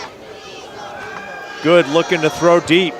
Steps up, fires it. Pass is incomplete. Madigan on the coverage. Pass was intended for Maxey. Good coverage on the play by the junior free safety. Really good coverage. I thought Maxey was open there when the ball left the hands of Nolan Good, but Madigan, Mike, really showing some speed there. Closed quickly, recovered quickly on that. Madigan, Mike, is the one that chased down the running back in the last series and made the Eagles run a couple more plays. Good, now looking to the right. Quick bubble screen to Maxey. Maxey got some space. And Maxey will fight for a gain of about 8 on the play. Scott brings up 3rd down and 2 as the clock continues to run, and Coach Elder He is not using his timeouts, is he? not at all. I think maybe he's trying to surprise the Grizzlies. Good. We'll look to throw. Right side. Maxey's got it, and he'll get out of bounds with 22.8 seconds remaining. And good throw, good catch, but that's good defense by Wadsworth. On the coverage was Tommy Hahn. And he makes the play, gets him out of bounds. That does stop the clock, and they move the chains as well. We talked about the Eagles' kicker, but you got to get a couple more first downs, I would think, before you get into his range. Yeah, the wind looks as though the breeze is going right to left. Good. Looking to throw. Right side. Pass is caught. Pass Cole Kepner. That's his first reception of the evening. Kepner, a 5'11", 164 senior. Yeah, that might be the best throw of the night for Nolan Good. He was under pressure there a little bit, and he stood in there and dropped that one in a bucket. That's a nice throw and catch. And yeah, this goes back to what we talked about earlier, where Wadsworth at this point is just, or Avon is giving what Wadsworth is taking what they're giving. In motion was Beerbaum, the tight end. Good, now we'll drop the throw. Stepping up, end zone, incomplete. good coverage there, Mike. Lemp out there. Is that Hughes out there? That's Madigan, I believe. 12.6 seconds remaining here in the opening half. 2 timeouts. Mike, we're looking at, if they don't gain a yard, a 50-yard attempt. Would they try a field goal in the rain here? They can throw in the middle. They have 2 timeouts, or run it. They got man coverage, single coverage on the outside. Good, we'll look to throw, we'll tuck and run. Good to the 25, to the 20, 15. He's going to be met there by Madigan and cleaned up by Lemp. And calling for the timeout is Matt Maxey and Coach Elder with 3.1 seconds left, and you would imagine, Scott, the field goal unit will come on as the rain falls a little heavier here at Pat Catan Stadium. It's not going to be an easy one in this weather.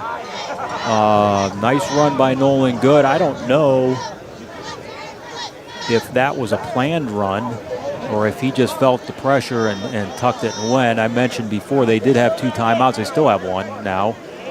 So they had the ability to run that. You know, it's funny, sometimes you know you can run and you run and the run becomes almost a better run than you'd hoped it would be. I think he used probably more time than they would have liked to use. I'm sure they would have liked to throw it in the end zone here once, but they don't have time for that. They got to do one or the other. Throw it in the end zone or kick it here. Yeah, I would agree with you. I think it was there was nothing open. The pressure was coming. You had to tuck it away, and it reminded you of the Ohio State game against Oregon. Yeah. So they will come on to kick it. Warwick will line up. It'll be a 31-yard attempt. Right in the middle. With that rain coming down now, you can see it from where we're at.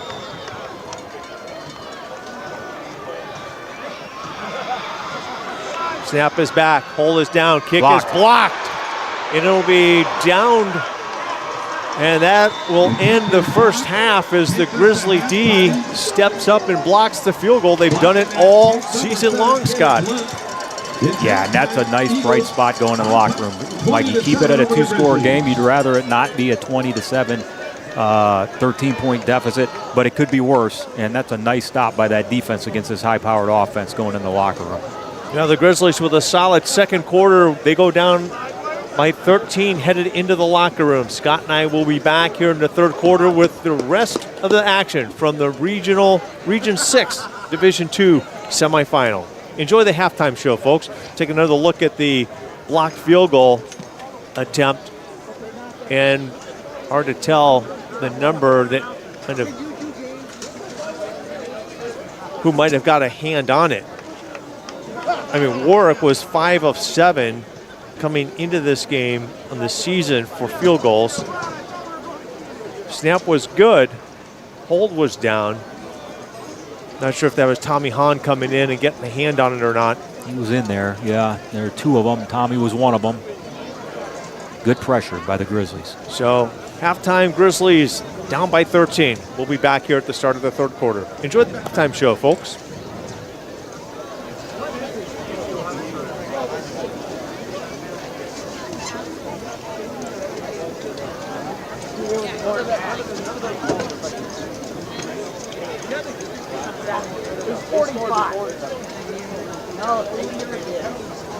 Just think, how about this? Instead of a touchback, you may return the ball to 25 yards. 9 minutes left in the half. 55.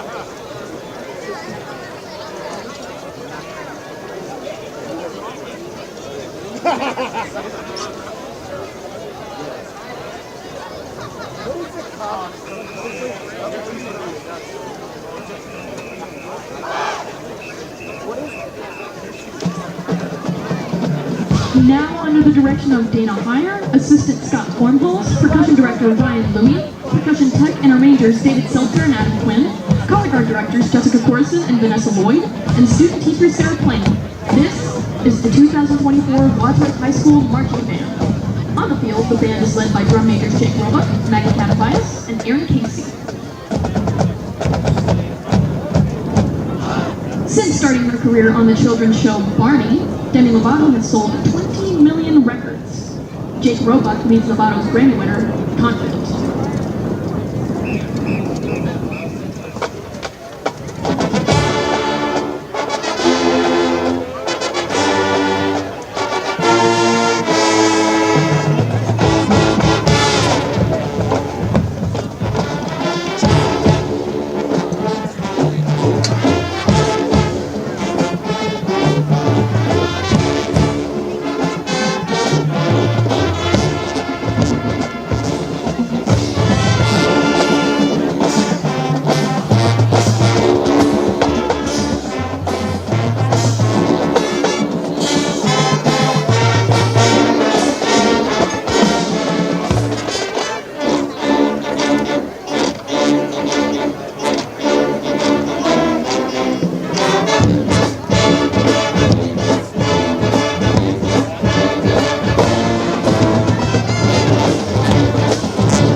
Has become American high school seniors' favorite graduation song.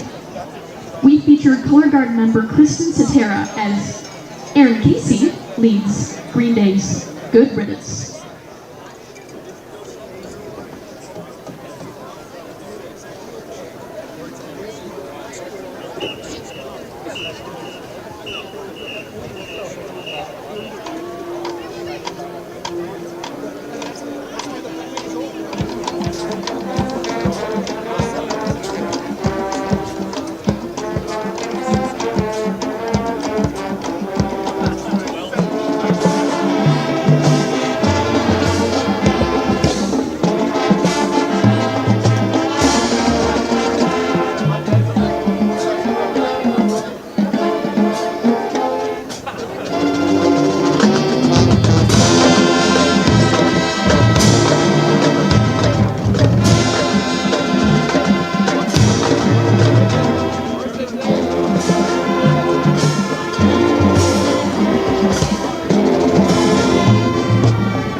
ABBA's Dancing Queen, Billboard's #2 song of all time, has sold over 3 million copies and been played on the radio 6 million times.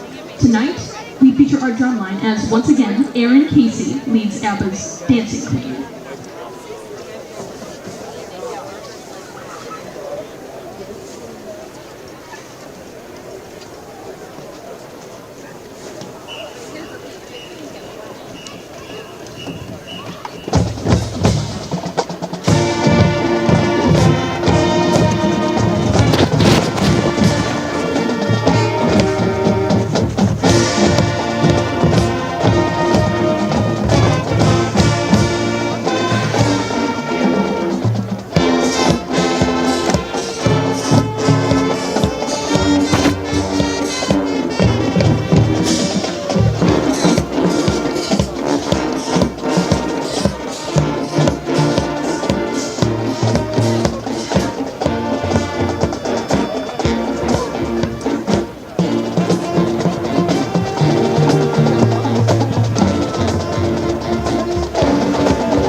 Is the Wadsworth High School marching band.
A salute to our armed forces. Happy Veterans Day.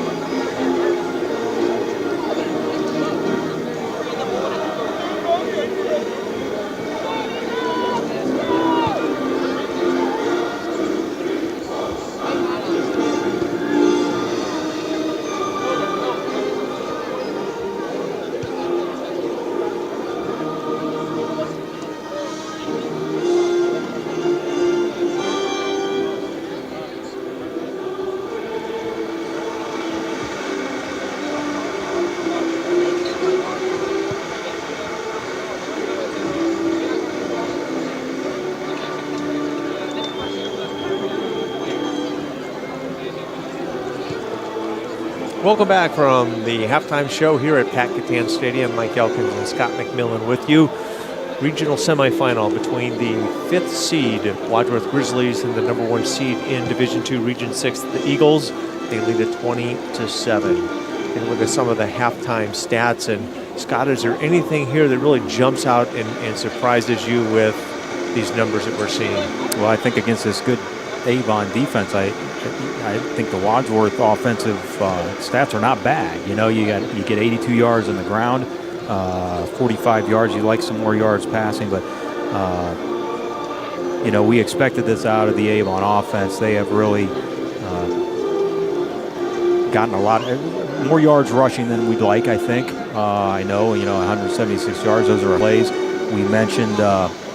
Good, the quarterback, not only 124 yards, but that's on 12 of 15. That's very efficient. He's very accurate, very good. And, you know, that one turnover looms pretty large at this point for the Grizzlies, and that was a questionable one. We'd like to kind of flip that a little bit, of course, in the second half and see if the Grizzlies can get a couple turnovers on Avon in our favor. Yeah, we were talking here at halftime about the 176 yards rushing for the Eagles, and you know, when you lose a guy like Jacob Ernest, he is your run stopper, and it's tough shoes to fill. Not to say that Brady O'Connor's not doing a great job, he is, but it's a big ask to ask your right guard, who's playing every snap, both ways, to come in and play in the trenches on the other side of the ball. Yeah, you look at the first downs, very even, and you know, we're making, when you're on defense for the Grizzlies, you want to make Avon run plays. You want to make them just keep running plays and not give up those big plays. And so, you know, pretty even there. And we've moved the ball a little bit on offense. We talked a little bit, too, at halftime. Maybe see if we can get Gavin Madigan involved a little bit more on offense. You know, you're big-time players, you got to get them on the field and get them involved as much as you can. And Justin knows that. And Gavin's had a couple of nice runs, as has Cooper, and you know, Bryson Hall as well, you know, from the quarterback. So you wonder if they'll use that a little bit too. So always interesting to see what kind of halftime adjustments you see. We got two good coaches here, two Mount Union guys. We talked about it. They're both going to adjust as you see the Grizzlies coming back on the field to our left here. Yeah, we've got to find a way to get, you know, we talked about Gavin Madigan, who's got a couple of runs and a couple of catches, and you know, Gavin's been really good with the yards after catch. And, you know, Cooper Gray, 12 carries, 59 yards in the first half. Very respectable. Nice job. Hall, 8 of 12, 45 yards, 1 touchdown. And Madigan is your leading receiver. You got to find a way to get McNeil back into the game offensively, but also Calix Lemp. He was your big-time playmaker early in the season. And congratulations, I guess you'd say, to the Avon Eagles, because they've done a really good job of kind of shutting him out of this game. Yeah, you just kind of read my mind. I was thinking the same thing as you were talking. They've kind of, you know, you get to this level, you know, early on when you're both Wadsworth and Avon, you can kind of out-athlete people. You have a harder time doing that. And Avon has, you know, I mentioned a couple of times playing man-to-man defense, and I just think they're sticking a man on a man, and they can run with our athletes. But you're right. You still want to try and get these kids the ball and let Calix can make some moves in space and get some yards for us if we can get him the ball. And, I think we will. I think we'll try and do that. No, definitely. And let's talk a little bit before we get the second half underway about that long delay in the first half. There was the PAT attempt that was foiled, and there was a penalty on the call, and there was a long delay. Talk to us, Scott, about what that was all about. Yeah, so the penalty was actually on the touchdown. Remember, we had mentioned the Grizzlies ran that little wheel route. They were able to throw it in the corner of the end zone to Cooper and score. That he made the touchdown on the catch. There was a flag thrown on that play for defensive holding, and we all assumed, I think, that flag would then be declined by the Grizzlies. Well, what happens is that penalty is walked off on the next time down, and the next time down is the kickoff. The officials didn't walk it off, and Justin Todd, just to show how sharp he is, was on top of that, and he called him on that. He said you have to walk that off, which they ultimately did. They walked it off, a 10-yard penalty on the defensive holding on the touchdown play. That moved the ball up 10 yards on the kickoff, and we both thought Justin Todd did the right thing, which is just you take your advantage there and you kick the ball out of the end zone, and you don't give Avon a chance to return that on that next play. So Wadsworth will, I believe, we're going to kick off here in the second half and look for this defense to really stop this Eagles offense. They did a great job there in the second quarter, Scott. I mean, 20 points right out of the bat for this Eagle offense, and the defense got some really big stops, and with the offense putting 7 points on the board, it's going to be important to maybe stop the Eagles 3 and out and then get the ball back and put it in the end zone. Yeah, I think if you can have some confidence being down 13 points, I think the Grizzlies have it. You're right. They have, Justin Todd is going in the locker room saying, we're down 13 points, 20-7. But one of those touchdowns was on a short field after a Grizzly turnover, and so it's hard to stop this high-powered Avon offense on a short field like that. I think they started inside the 20. So otherwise, as you say, Mike, it's been a kind of a bend but don't break defense. Grizzlies have made some plays. They need to limit those big plays on the ground. They have limited Avon in the air. Jack Dinwiddie will tee it up at the 40-yard line, and we are moments away from getting this second half of this regional semifinal underway. The winner moves on to play either Highland or Anthony Wayne. A lot of football left in this one. And we do not have an update from the Highland Anthony Wayne contest. Dinwiddie off the turf, picked up at about the 17-yard line and brought across the 30, be down at about the 33-yard line, where Nolan Good will start that Eagle offense. And this first series, Scott, is always interesting, especially in these types of matchups, to see what adjustments they've made. Yeah, I totally agree with that, Mike. I enjoy that too, to see what two good coaches here and see what happens. You mentioned it before. This is really, again, you almost say at this level, every series is a big series. It's a big series. Let's see see if the Grizzlies can get off the field here with no points allowed and get the ball back to our offense. See how we do. Smith in the pistol behind Good.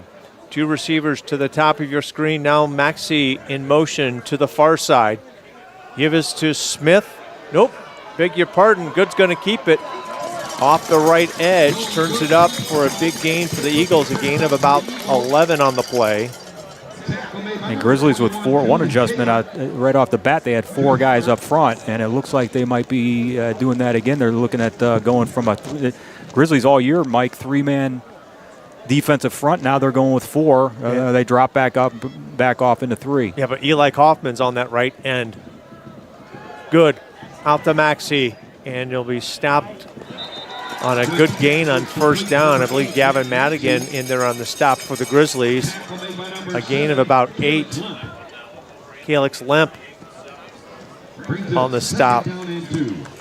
Yeah, Eli Kaufman in there. You mentioned it. I'm trying to see who the nose tackle is. They're putting some beef in there, Mike. Yeah. I think they're... Give this time is to Kaufman. Kaufman is going to be bottled up on the right side of that Grizzly defense.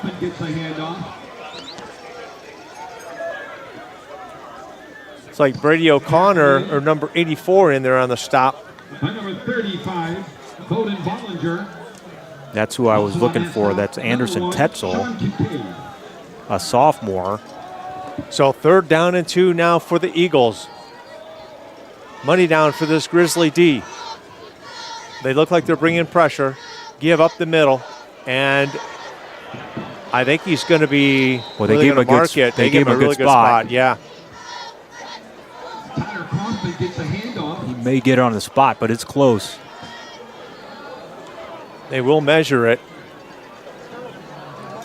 We're going to have a measure. And yeah, He might be a little shy. We'll take a look at it, but nice job defensively. A good defensive play by the Grizzlies. They were just unfortunately in 3rd and short. So Highland is up 31-7 over Anthony Wayne.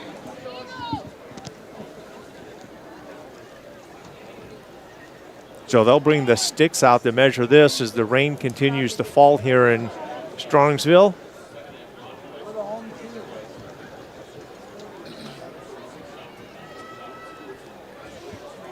So we talked at halftime a little bit, Mike. You know, the Grizzlies have done a pretty good job with their 3-man front on defense, just sort of trying to contain things. They haven't sent a lot of pressure. They haven't ever really tried to send more than 3. And I think what they've done, you've got Eli Kaufman out there, you got Tetzel out there, you got some big kids, and they're trying to put some beef up front and try and eat up these blockers. Their defensive line is so quick, and it looks like they're going a little bit more bulk than quickness at this point. See if they can eat up some of these linemen for Avon and eat up the blocks. 4th and short, Mike. 4th and inches for the Eagles at the 44-yard line. And Good is just going to keep it running off the right side. Good gets through to the 2nd level. Good to the 20, to the 10, to the 5. Touchdown, Eagles. Nolan Good just bounced it right off the right tackle. Boy, how many times you see that, Mike, where you got everybody in the box, and if you can get to the 2nd level, and you see it there, miss a tackle, and there's just nobody there. Just outrunning is a sprint.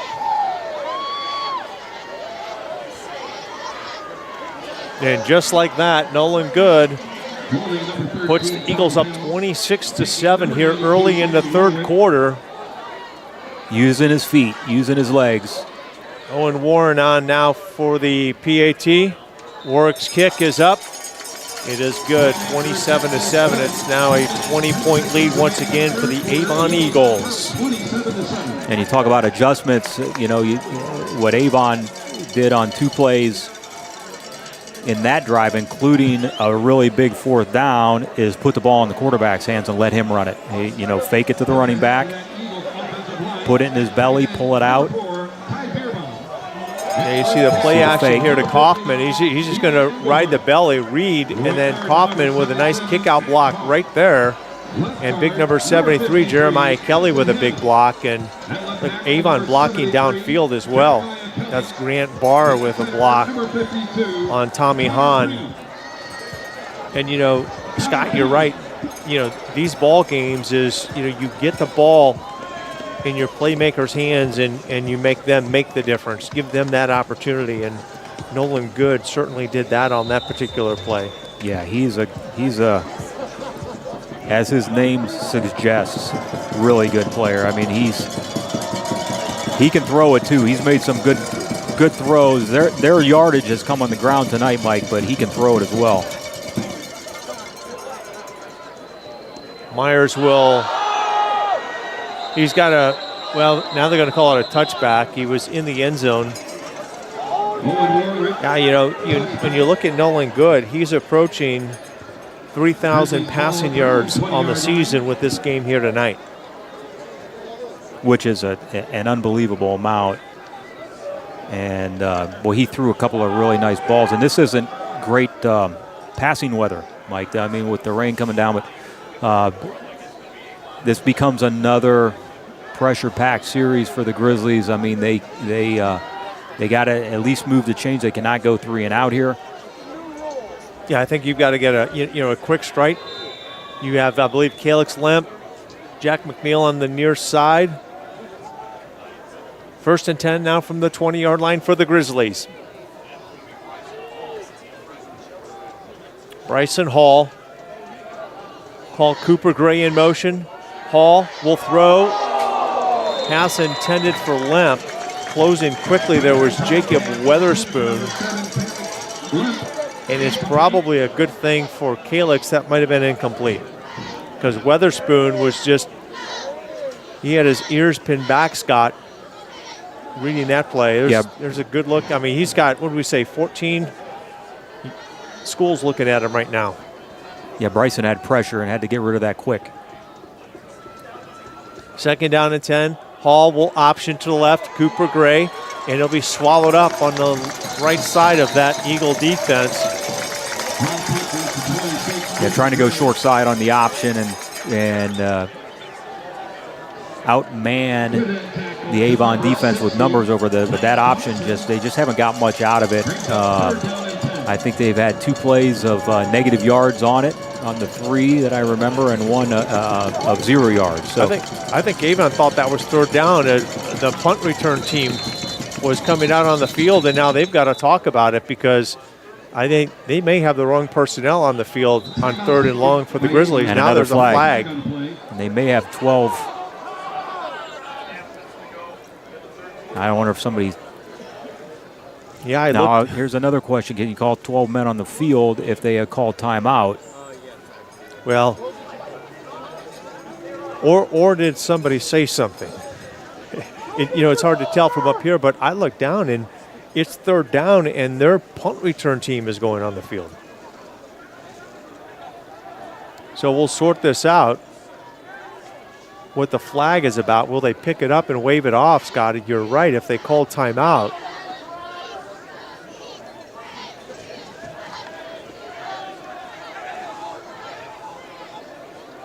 Dead ball, unsportsmanlike conduct against Avon once again. Unsportsmanlike conduct, dead ball foul.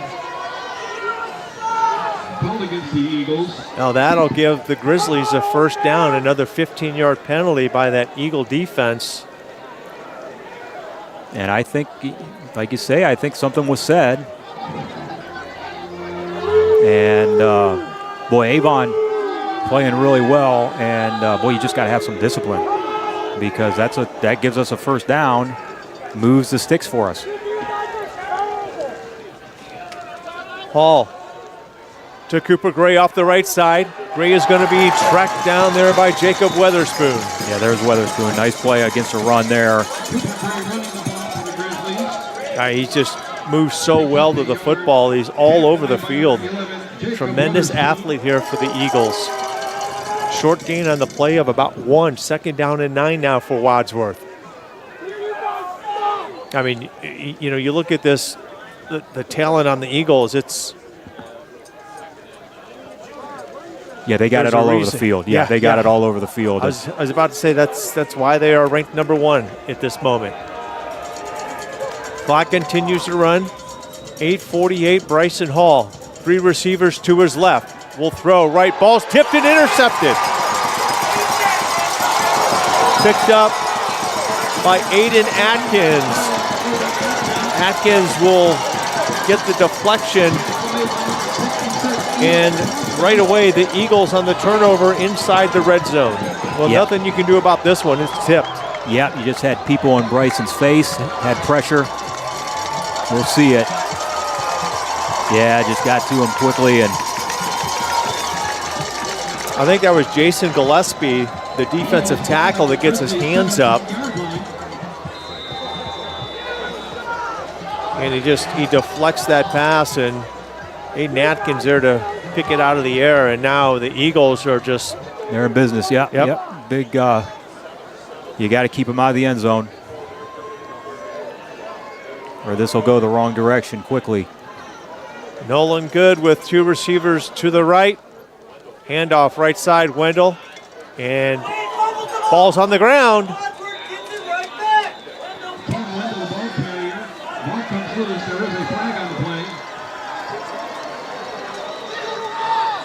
Ball is on the ground and Wadsworth recovers. I didn't see a call, but I didn't see the call either.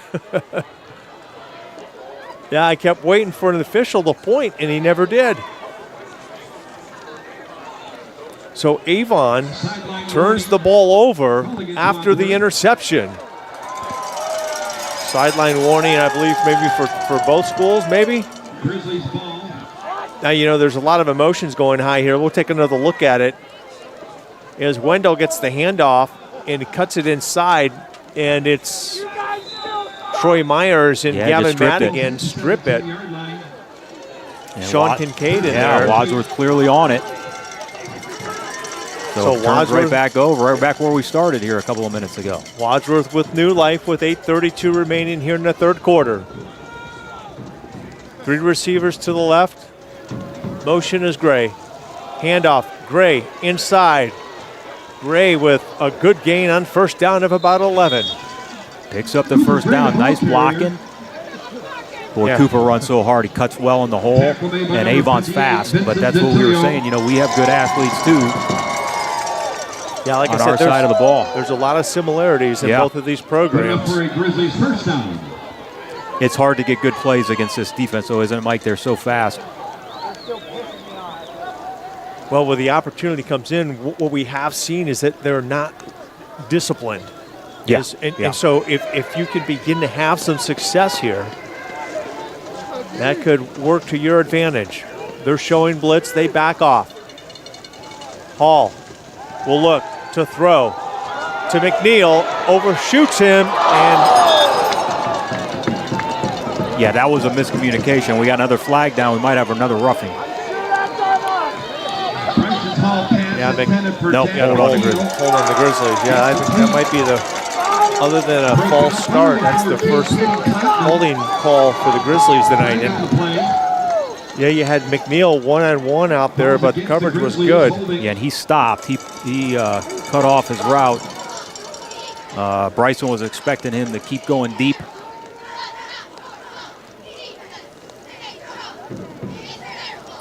So that will bring up a first down and 20 for the Grizzlies that are without Jacob Ernest as he left the ball game in the second quarter with an injury. Madigan now in motion in the pistol behind Hall. Madigan will bounce it to the right side. Madigan continues to drive forward. He'll be pulled down. Yeah, hard run there by Gavin, but really behind the sticks here, obviously, after that holding penalty. And Grizzlies is trying to get out of trouble here, not make a mistake. Yeah, another long field for this Grizzly offense.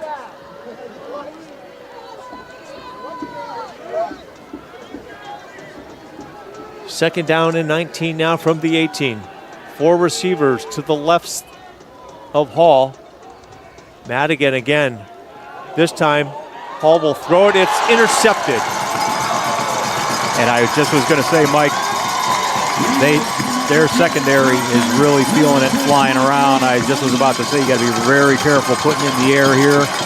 They look like they are on to Bryson Hall a little bit, reading what he wants to do.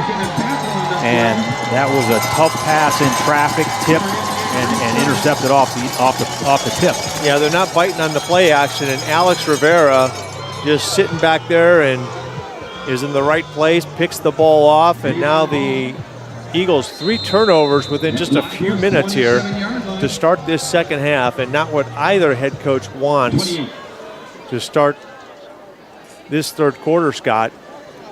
Wadsworth with 2 turnovers and the Eagles with 1. There's Nolan Good, again with a short field in front of him. And you know, when you're playing a quarterback as good as Nolan is, it's tough to stop him. Here's Good now, looking deep. Middle of the end zone, incomplete. Yeah, you can't keep giving them chances either. Tommy Hahn, this is great coverage here, though. You know, no pressure on the quarterback. Here's that interception again, and boy, yeah, the that's pressure a tough there. because if he makes a good throw, that's a tough throw for Bryson. If he makes a good throw, that might be picked off before it's even tipped. So you just got to be careful on that end of the field. If you're Wadsworth, that's a tough one. Second down and 10 now for Nolan Good. Motion near side. Give is to number 12, Grant Barr. Grant Barr gets the handoff. So Barr with a loss on the play, actually. Made by number 2, Kevin Madigan. So that brings up a 3rd down and long, something that the Eagle offense hasn't seen a lot of this. Yeah, the defense stepping up here. The Grizzly defense stepping up. Not putting a lot of pressure on the quarterback, but I don't know that they're trying to do that, Mike, as much as they're just trying to contain things. Here, kind of keep him in the pocket and don't give up any big yardage on the ground. And there's a false start. Bad snap, I believe. And it's a false start, so now add 5 to that 3rd and 12. It'll be 3rd and 17 now for the Eagles. That's actually a break for Avon that they called a false start on that, because the center did snap that, and I think he was on the wrong count, and he kind of rolled. I think he caught himself mid-snap, kind of rolled it back, and that's probably a no gain or a loss for Avon if that play continues. 3rd down and 12 now from the Grizzly 35-yard line. Smith to the right of Good. Good looking left. Good with a lot of room in front of him. He'll tuck it away, and it'll be ripped down at about the 24-yard line by Calix Lemp. Tackle made by number 1, Sean Kincaid. Oh, Sean Kincaid on the stop. Thank you, John Bernard. So that brings up 4th down and 7. And Avon keeping the offense on the field here, as you might expect. Well, Matt Maxey is going to be in the slot to the right. Outside of him is Grant Barr. Moxie in motion.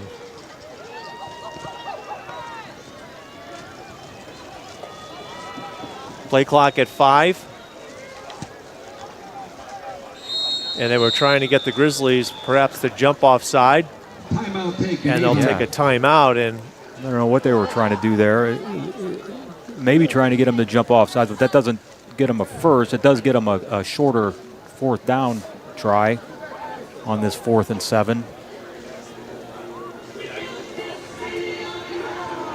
You know, you talk about Avon, Mike, not showing discipline at times. The Grizzlies, on the other hand, have shown a lot of discipline. You know, in a big moment here,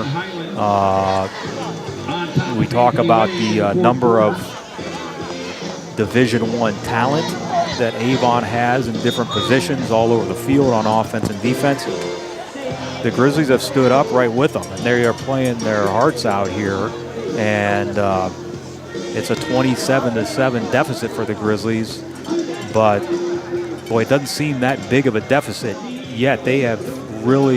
There have been some chances here where you thought Avon could really blow this game open, and they have not been able to do it. And Grizzlies in another big spot here on defense where they can prevent that.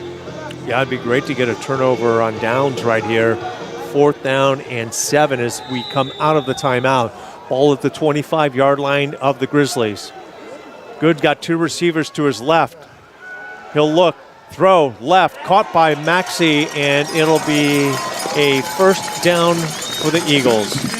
Yeah, he just snuck right in there, just found a little open slot, little slant. And they had a couple of receivers run off the defense, try to take the top off, and they're right back up on the ball here trying to move quick.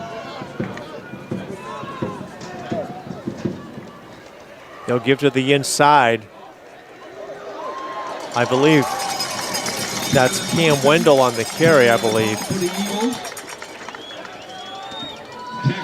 Yeah, just going between the tackles here and just trying to bully the Grizzlies, see if they can just get a push. Ty Kaufman was on the carry. He's in the pistol now behind Good. Yeah, it looks like they're going to run between the tackles, and defensively we jumped on that left side. So that'll be, I believe, half the distance to the goal line on this penalty.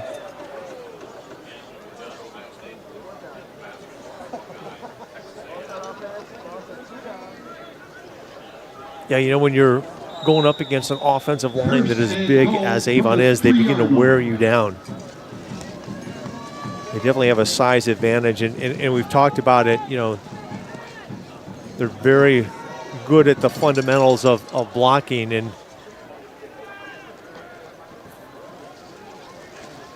first and goal at the 3. Handoff to Kaufman, right side, touchdown Eagles.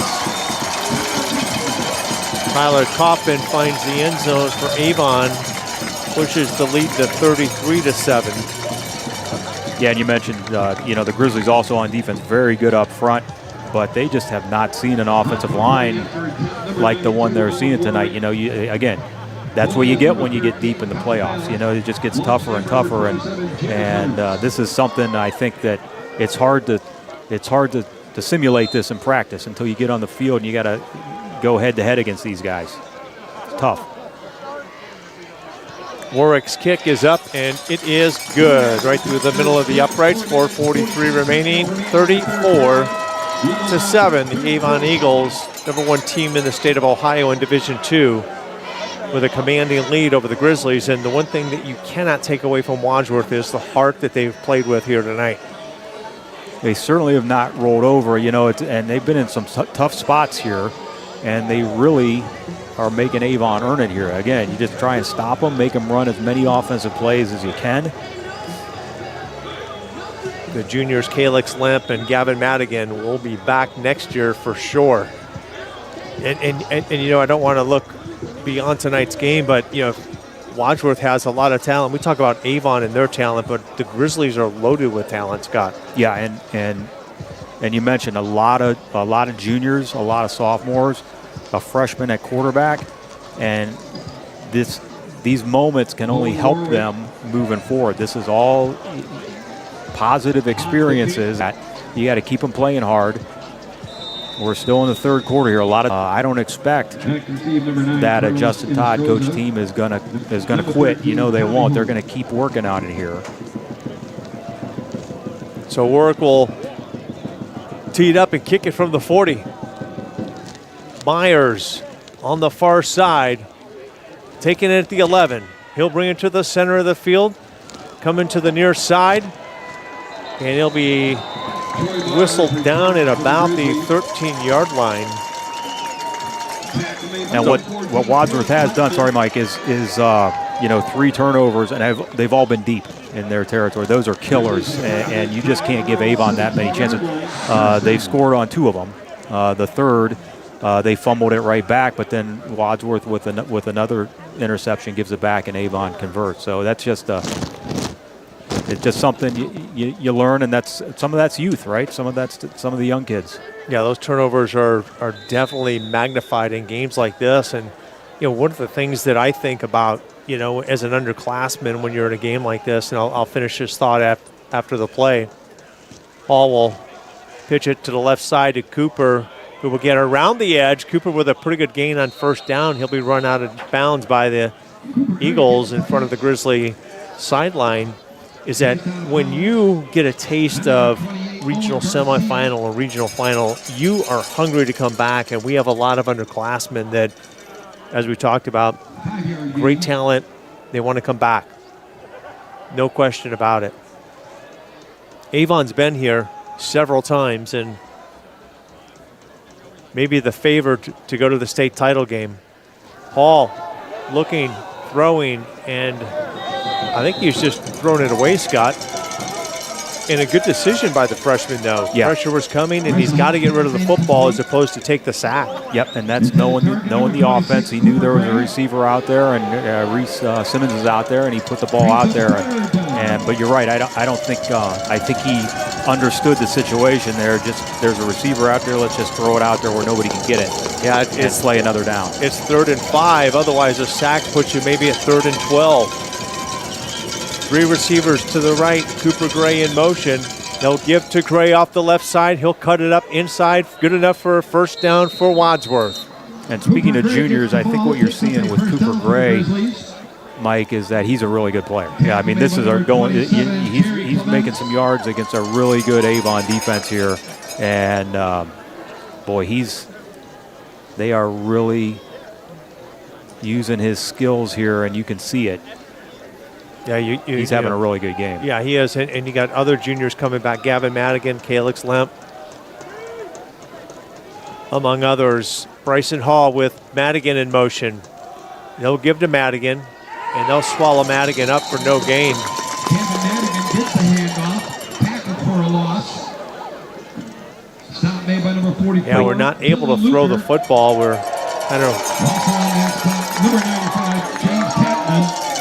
into the run game. That'll bring up 2nd down and 10. Clock continues to run with 3:35 remaining here in the third quarter.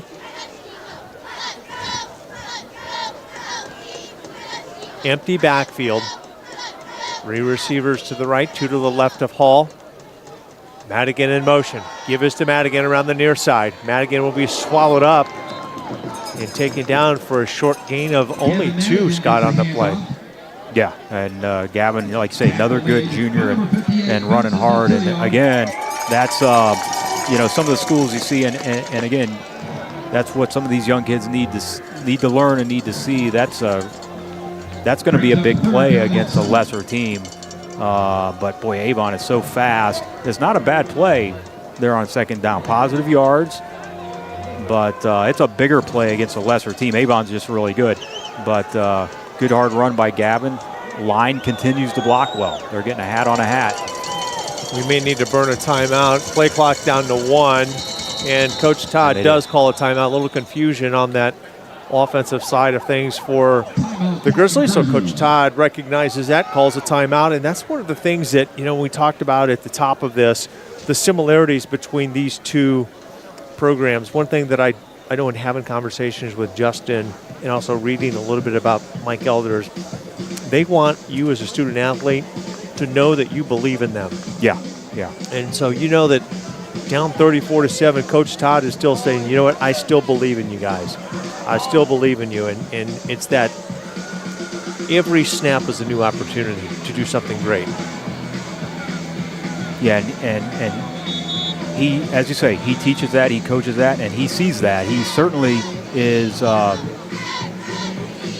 expecting that you're not going to see any quit from the Grizzlies, and he's going to be looking for that. And this is a learning experience. I think what happened there is, I think Gavin just got beat. You know, he's running so hard, I think he got beat up, and I think he kind of limped off. So hopefully he's okay. And I think they had to quickly, looks like Zach Wise in there now. They had to quickly bring somebody in to replace him. Got Jack McNeil on the near side, one-on-one coverage. Bryson Hall's got him if he's open. He was open. He'll go deep on the left sideline. Boy, he had McNeil on the near sideline. Incomplete. So that'll bring up 4th down, and you'd imagine On coverage for the Eagles, number 6. Coach Todd will kick it away here. Yeah, boy, you hold your breath giving the ball back to this Avon offense, but you got to kick it. You can't give it to them this deep. It'd be a long 4th down conversion here, and the Grizzlies have to punt it and cover it, and then play defense here. Deep to receive, number 14, Caden Clapman, and number 22, Finn Cardone. Kick goes off the side of Dinwiddie's foot, but gets a generous roll. And Wadsworth will down it at the 35-yard line, but the Eagles will take over. Nolan Good, who's had a tremendous game here tonight, both throwing the football and running the football. Mike Elder next week likely will take on the Highland Hornets in the regional final game of Division II Region 6. Should be a good matchup. Gavin Madigan back on the field here on defense for the Grizzlies. And still trying to get his teammates pumped up, kind of talking to them. He's been through the wars here, junior, but he's been starting since a 3-year starter, Mike. He has good throws. His pass was intended for Maxey on the right side. Yeah, I mean, yeah, he and Lemp, and you know, Lemp lost, you know, an entire season last year due to an injury. So he had 2 guys in the secondary that have playing lights out. Yeah, you're right. A lot of young kids for Wadsworth, but a lot of plays. Handoff left side, and big Brady O'Connor coming in and laying the wood down on the Eagle running back. I don't know if that was number 35. Another flag down. For the Eagles, number It's going to be on the Eagles, I believe, Scott. Tackle made by number 35, Bowden Bollinger. Flag on the play. You know, I think still a long way to go here. 2 minutes to go in the third quarter, but I think there's a lot of positive when you look at this film. You know, you look at this film, and if you're Justin Todd, you're going to see a lot of good things that the Grizzlies are doing. But there's a lot of potential here for this team. Yeah, this team with 12 seniors and that offensive line, all but 2 are coming back. You know, Merritt Fortner will be back. Gabe Lutke, Jordan Jones will be back. After infraction, it brings up second down and 16 from the 29. And Eli Kaufman, of course, going to be playing on Saturdays next year for Marshall, and that's a big loss. But boy, they always seem. There's always somebody that steps up. There's always somebody that steps up. Coach Todd really has it rolling here in the offseason and getting this program going. Second down and 16 now for Good and the Eagles. Good dropping back, will throw to the near side. Out of the backfield. 50 to the 40, 30, and knocked out of bounds by Calix Limp.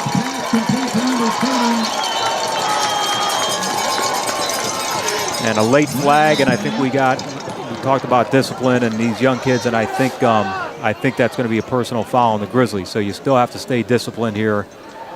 Boy, that just set up the screen. Avon did near side here, and they really set that up well. Had linemen out in front.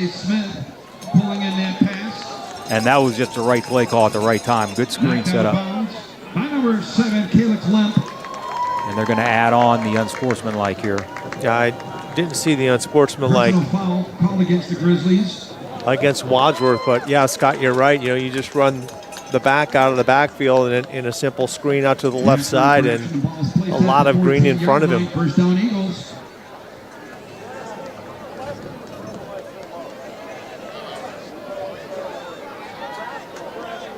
Good speed, and Calix Lemp takes a really good angle, and yeah, I was watching. Yeah, that's a clean play. Yeah, Jeremiah Kelly, the Cincinnati recruit, was out front. Boy, he's got some speed too for a big kid. Yeah, we saw him chase down Cooper Gray there in the first half from the backside from his tackle position. Yeah, that guy goes both ways. Good throws, end zone, intercepted. That is Hughes with the interception at the end zone for the Grizzlies, and the defense steps up again. Grady Hughes with a turnover for the Grizzlies with 1:07 left here in the third quarter. Steps up again, and Hughes just good coverage there. Nolan Good did not have that receiver open. He tried to stick that in there. So Avon with another turnover here in the second half. They've turned the ball over here twice in the second half, twice in the third quarter. But again, Scott, Wadsworth with a long field in front of them. First and 10 at the 17-yard line. They found a cell phone taken to the concession stand.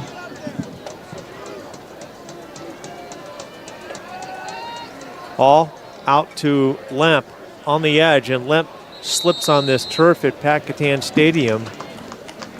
Yeah, that wet turf, but you can see how good of an athlete he is. We talked about that a little bit at halftime, too. Can we get Calix Lemp the ball a little bit and let him operate in space? And they did that time. And,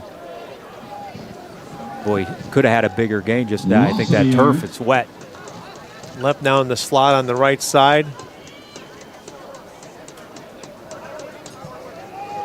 Second down and 10, no gain on the play.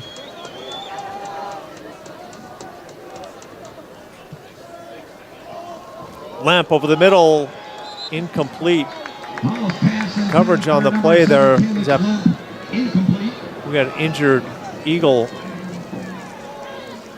on the field. Might be a cramp. Looks like a cramp. I think he was the one on the coverage. Pretty good coverage. Yeah, it was a good coverage, good throw. And, you know, we talked about getting Calix the ball, and they're on a quick slant. Good football play. It just happened to go the way of the Eagles on that one. Yeah, and we mentioned again, see if we can get Calix the ball a little bit. He can play too. He's another really good athlete for the Grizzlies, and give him a chance to make some plays and trying to do that a little bit. he's another one that's going to be good next year.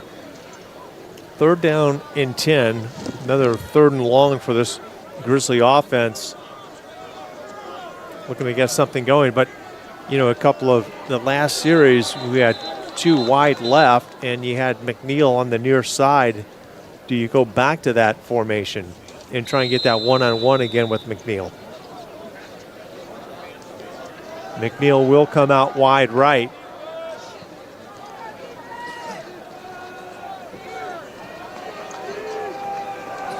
Third down and 10 now from the 16-yard line. Hall will tuck it, roll right.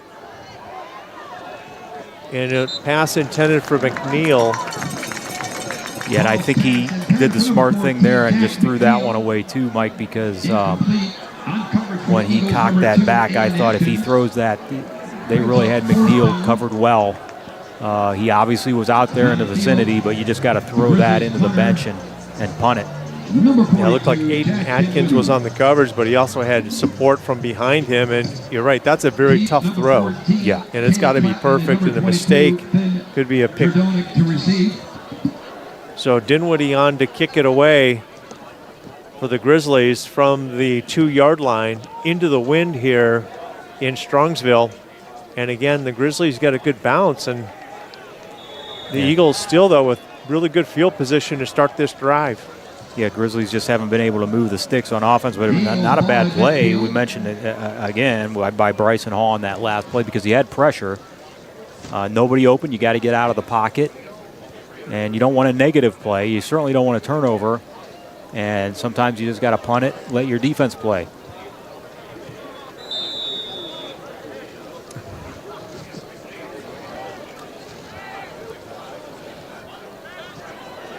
Final moments of the 3rd quarter here at Pat Catan Stadium, and Eagles in control 34-7 over your Grizzlies. So good with 2 receivers to his left. He'll give to his right and a short gain on the play, and that'll do it here in the 3rd quarter.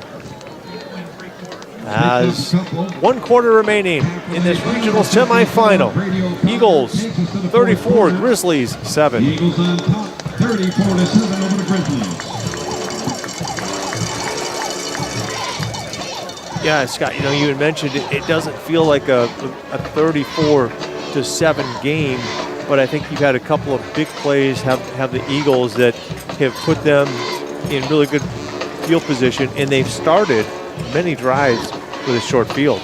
Yeah, you can see how good the Avon Eagles are, and you can feel that, and they just are so good on both sides of the ball. You can tell this is going to be a tough ask to try and beat this team. But despite the score, it doesn't feel like they've run up and down the field on us. You know, they've, as you say, a couple of big plays. It's been really tough going, obviously, for the Grizzlies on offense to get anything going, which would have helped out the defense a little bit. Some tough situation for the defense after turnovers, but this has not gotten away from the Grizzlies, really, against a really good team. Good will give. Kaufman to the 30, to the 20, 10, touchdown. And I may have just jinxed us there. Yeah. 47-yard touchdown. Folks, I apologize. I do not have an Avon roster in front of me. So that was number 35, I believe, was the ball carrier. And that is not Kaufman.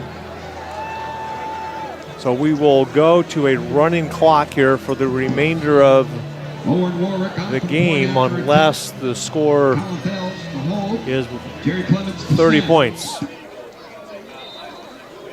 So Michael Colburn on the touchdown run for the Eagles. And the Eagles ready to put this one up 41-7. And Warwick puts it through the uprights. Yeah, and as good as, we just had mentioned, the Grizzly defense has played and tried to play and try and be a bend and don't break. That's what they In a running clock of course, didn't want to do is you give up a 50-yard run from scrimmage.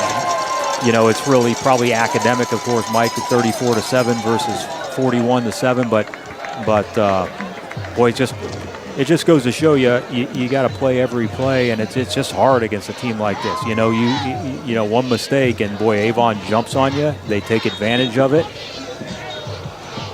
and you're chasing. You're on your heels and chasing, and that big offensive line you mentioned too just wears you down. They know how to play. So for Wadsworth, they've got 12 seniors on this team, and the final game that Sean Kincaid, Troy Myers, Zach Wise, Joe Davis, Adam Heckel, Jack Dinwiddie. He's been a 4-year starter for the Grizzlies. Their kicker for 4 years. Brady O'Connor, Bryce Polchek, who's out injured. Eli Kaufman, we mentioned him. Reese Simmons, Cooper Krezawati. As the ball will be picked up, I believe, by Grady Hughes and tripped up at the 29-yard line. Returning the ball for the Grizzlies, number 10, Grady Yeah, Hughes. the one thing tough for the Grizzlies, specifically those seniors, you know, when you're as good a program as Wadsworth has and as good as they've been, you end every year with a loss. You know, it's you know, every there's only one team in each division that ends their season with a win, at least in the playoffs. And Wadsworth is always so good, wins the Suburban League, go deep in the playoffs, and they get themselves. All out to Reese Simmons on just a quick out. They get themselves in this situation. We mentioned it, Mike, we were talking before the game. They get the most out of their ability. Justin Todd, teams never underachieve. They maybe win a game that they shouldn't win, and they lose to a really good team. Second down and 3 now from the 46-yard line, and running clock here in the fourth quarter. Reese Simmons on the near side. Jack McNeil wide left. Kalix wide right. Kalix in the slot.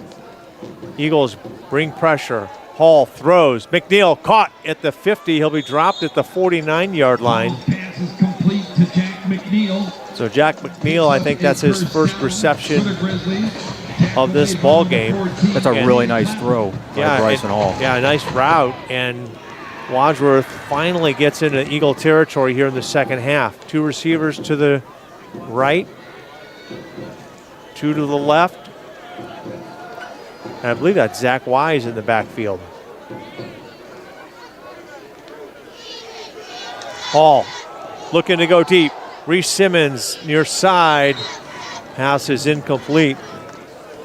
And Cooper Gray, other than the first series or two, Mike, hasn't played much, and I just wonder if he dinged something over there. I haven't noticed him. For the Eagles, number 32. He certainly hasn't been in the backfield. Remember in the first half they had him in motion a lot. They are kind of starting him in the slot and moving him around.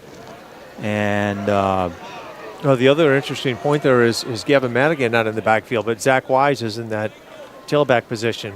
They'll give to Wise. Up the middle, tripped up. Wise will scamper forward for about 3 yards, and that'll bring up 3rd and long now for the Grizzlies. Yeah, and Gavin did take a big hit his last offensive play, which was a run where he carried the ball. Now, he has been in on defense, but he did kind of limp off after that run. So, you know, it's physical against this Avon team, and guys just get beat up a little bit, I think. 3rd down and 7.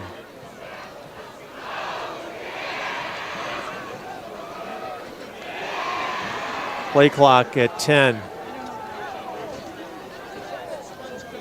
Grizzlies need a first down to keep this drive alive. Hall near side, intended for Lemp, thrown low, incomplete. And that will bring up a 4th down as the clock continues to run. And that ball is just thrown a little low, Scott. And, you know, you go back to, you got a banged up Gavin McNeil, which really hasn't been the same since he's come back. Those high ankle sprains hard to recover from. Those are tough, yep. And, you know, you lose Bryce Polchak, your leading sack guy on your defensive line. 4th down and 7 now for the Grizzlies. Eagles with their 3-man front.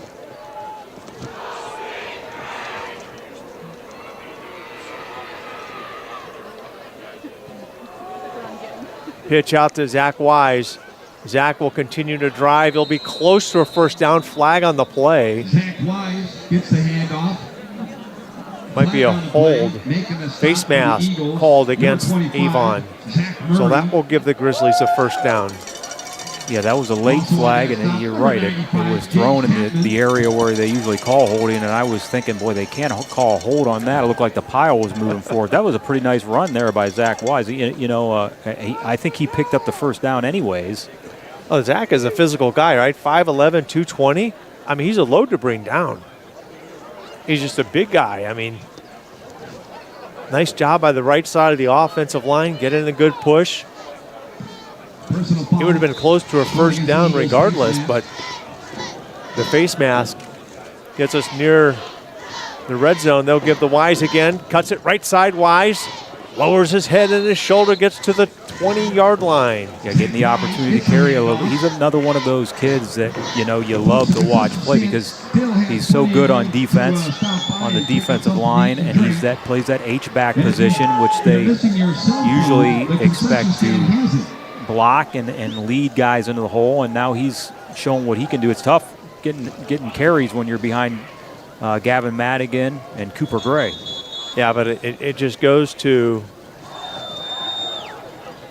a lot of these guys on this team are athletes, and the beauty about it is you can interchange them, different positions, whether it's the H-back or the fullback or a wide-out linebacker. Yeah, and they do a lot, obviously, in the off-season with lifting weights, but that's not all they do. They do a lot of agility, a lot of plyometrics. Hall will throw slant, and early on the play was the Eagle corner. Yeah, and that was a nice throw. Yeah, a nice route, nice throw. Eagle defender was there a little too soon. Reese Simmons, I think, was the intended receiver. Yes, he was, and as you said, nice route. You run a sharp route like that, and you put the ball on him. If you're Bryson Hall, and you force the defender to make a play on it, and if you're a little early, you draw the penalty. So that's just as good as you'd rather have the reception, of course, if you're Simpson, but that's just as good. And Hall stood in there knowing that he had pressure coming from the front side. So 1st and goal from the 10. Give to Wise, bounces it outside. Wise fights, and he'll be short of the goal line. Boy, running hard. They're going to mark him inside the 1. And he took a shot in the hole and just bounced and a little spin and kicked it outside, and get to see it again here. Ball carrier brought down by number 66, Braden Patrick. It's a nice block by Dawson Mendel. From the 1, inside the 1, low snap, and Hall's got a fall on it. And he falls on it at the 5-yard line, and recovered by Bryson now it's Hall. 3rd down and goal from the 5 as opposed Goal from the 5-yard line. to where we started this. It's 2nd and goal from inside the 1.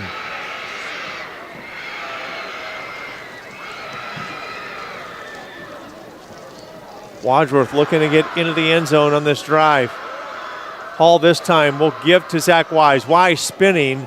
He'll be spun down at about the 3-yard line. 4th and goal for the Grizzlies. Their lone score in the 2nd quarter on the connection from Bryson Hall to Cooper Gray.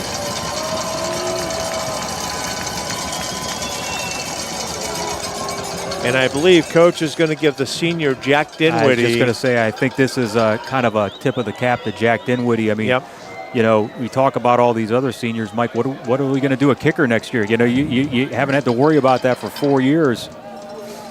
So Jack Dinwiddie, the senior, on for perhaps his last field goal attempt, and it is good.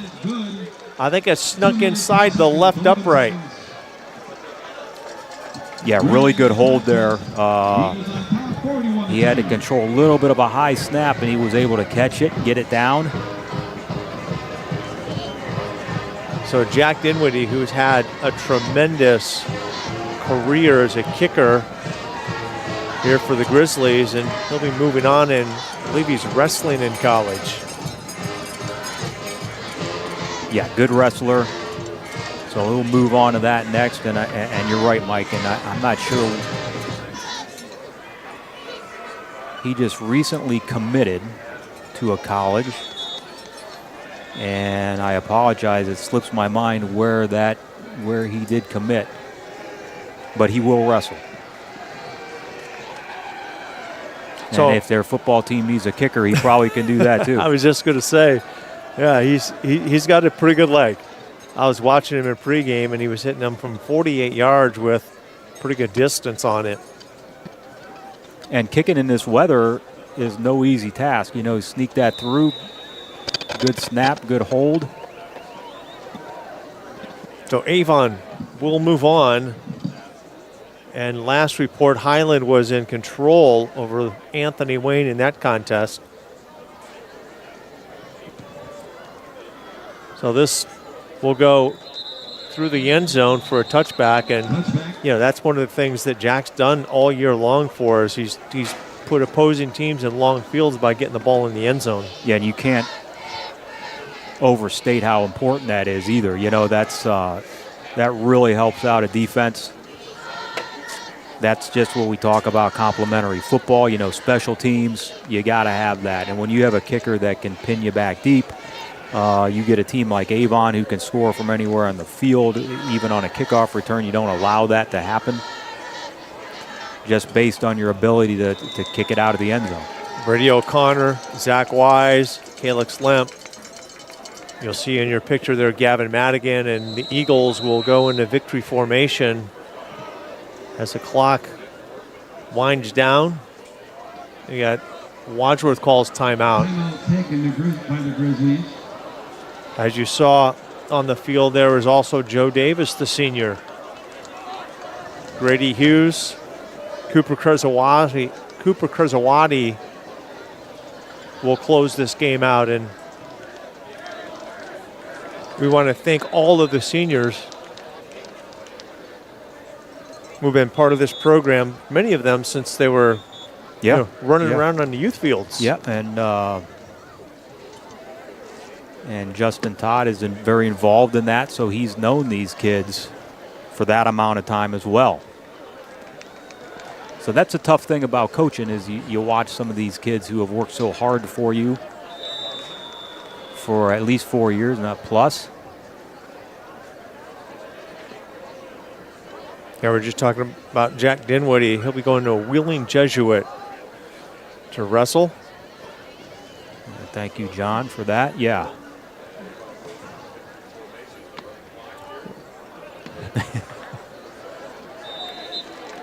And good, again, Justin Todd, I think sometimes you call that timeout just to say, hey, they're going victory formation. Just, you know, don't let your emotions out of control here. And yeah, it was a bitter loss for the Grizzlies as their season comes to an end, as does their road to a state title here in Division II here in the state of Ohio. But a fantastic season for the Grizzlies. Suburban League National Conference co-champions, and make it to the regional semifinal game in Division II, Region 6. And I gotta tell you, Avon is a really good football team. Yeah, really good. And I just was thinking that same thing, you know, and we mentioned it, you know, these Grizzly teams under Coach Justin Todd, they never underachieve, and they get to this level. And boy, sometimes you do that, you run into a buzzsaw, and that's the way Avon is. They are going to be a really tough team to beat here in the next couple of weeks. Well, Wadsworth has no reason to hang their head. You just played the #1 ranked team in Division II here in the state of Ohio. Tremendous effort here by the Grizzlies tonight at Pat Catan Stadium. And the Grizzlies' season comes to an end. Avon will take on Medina Highland next week. want to thank you all for tuning in here to WCTV. John Bedard downstairs in the truck. Our camera folks today, Aiden Uzinski and Abe Haprian atop the press box here at Pat Catan Stadium. And for my partner, Scott McMillan, I am Mike Elkins from Strongsville. So long, Wadsworth.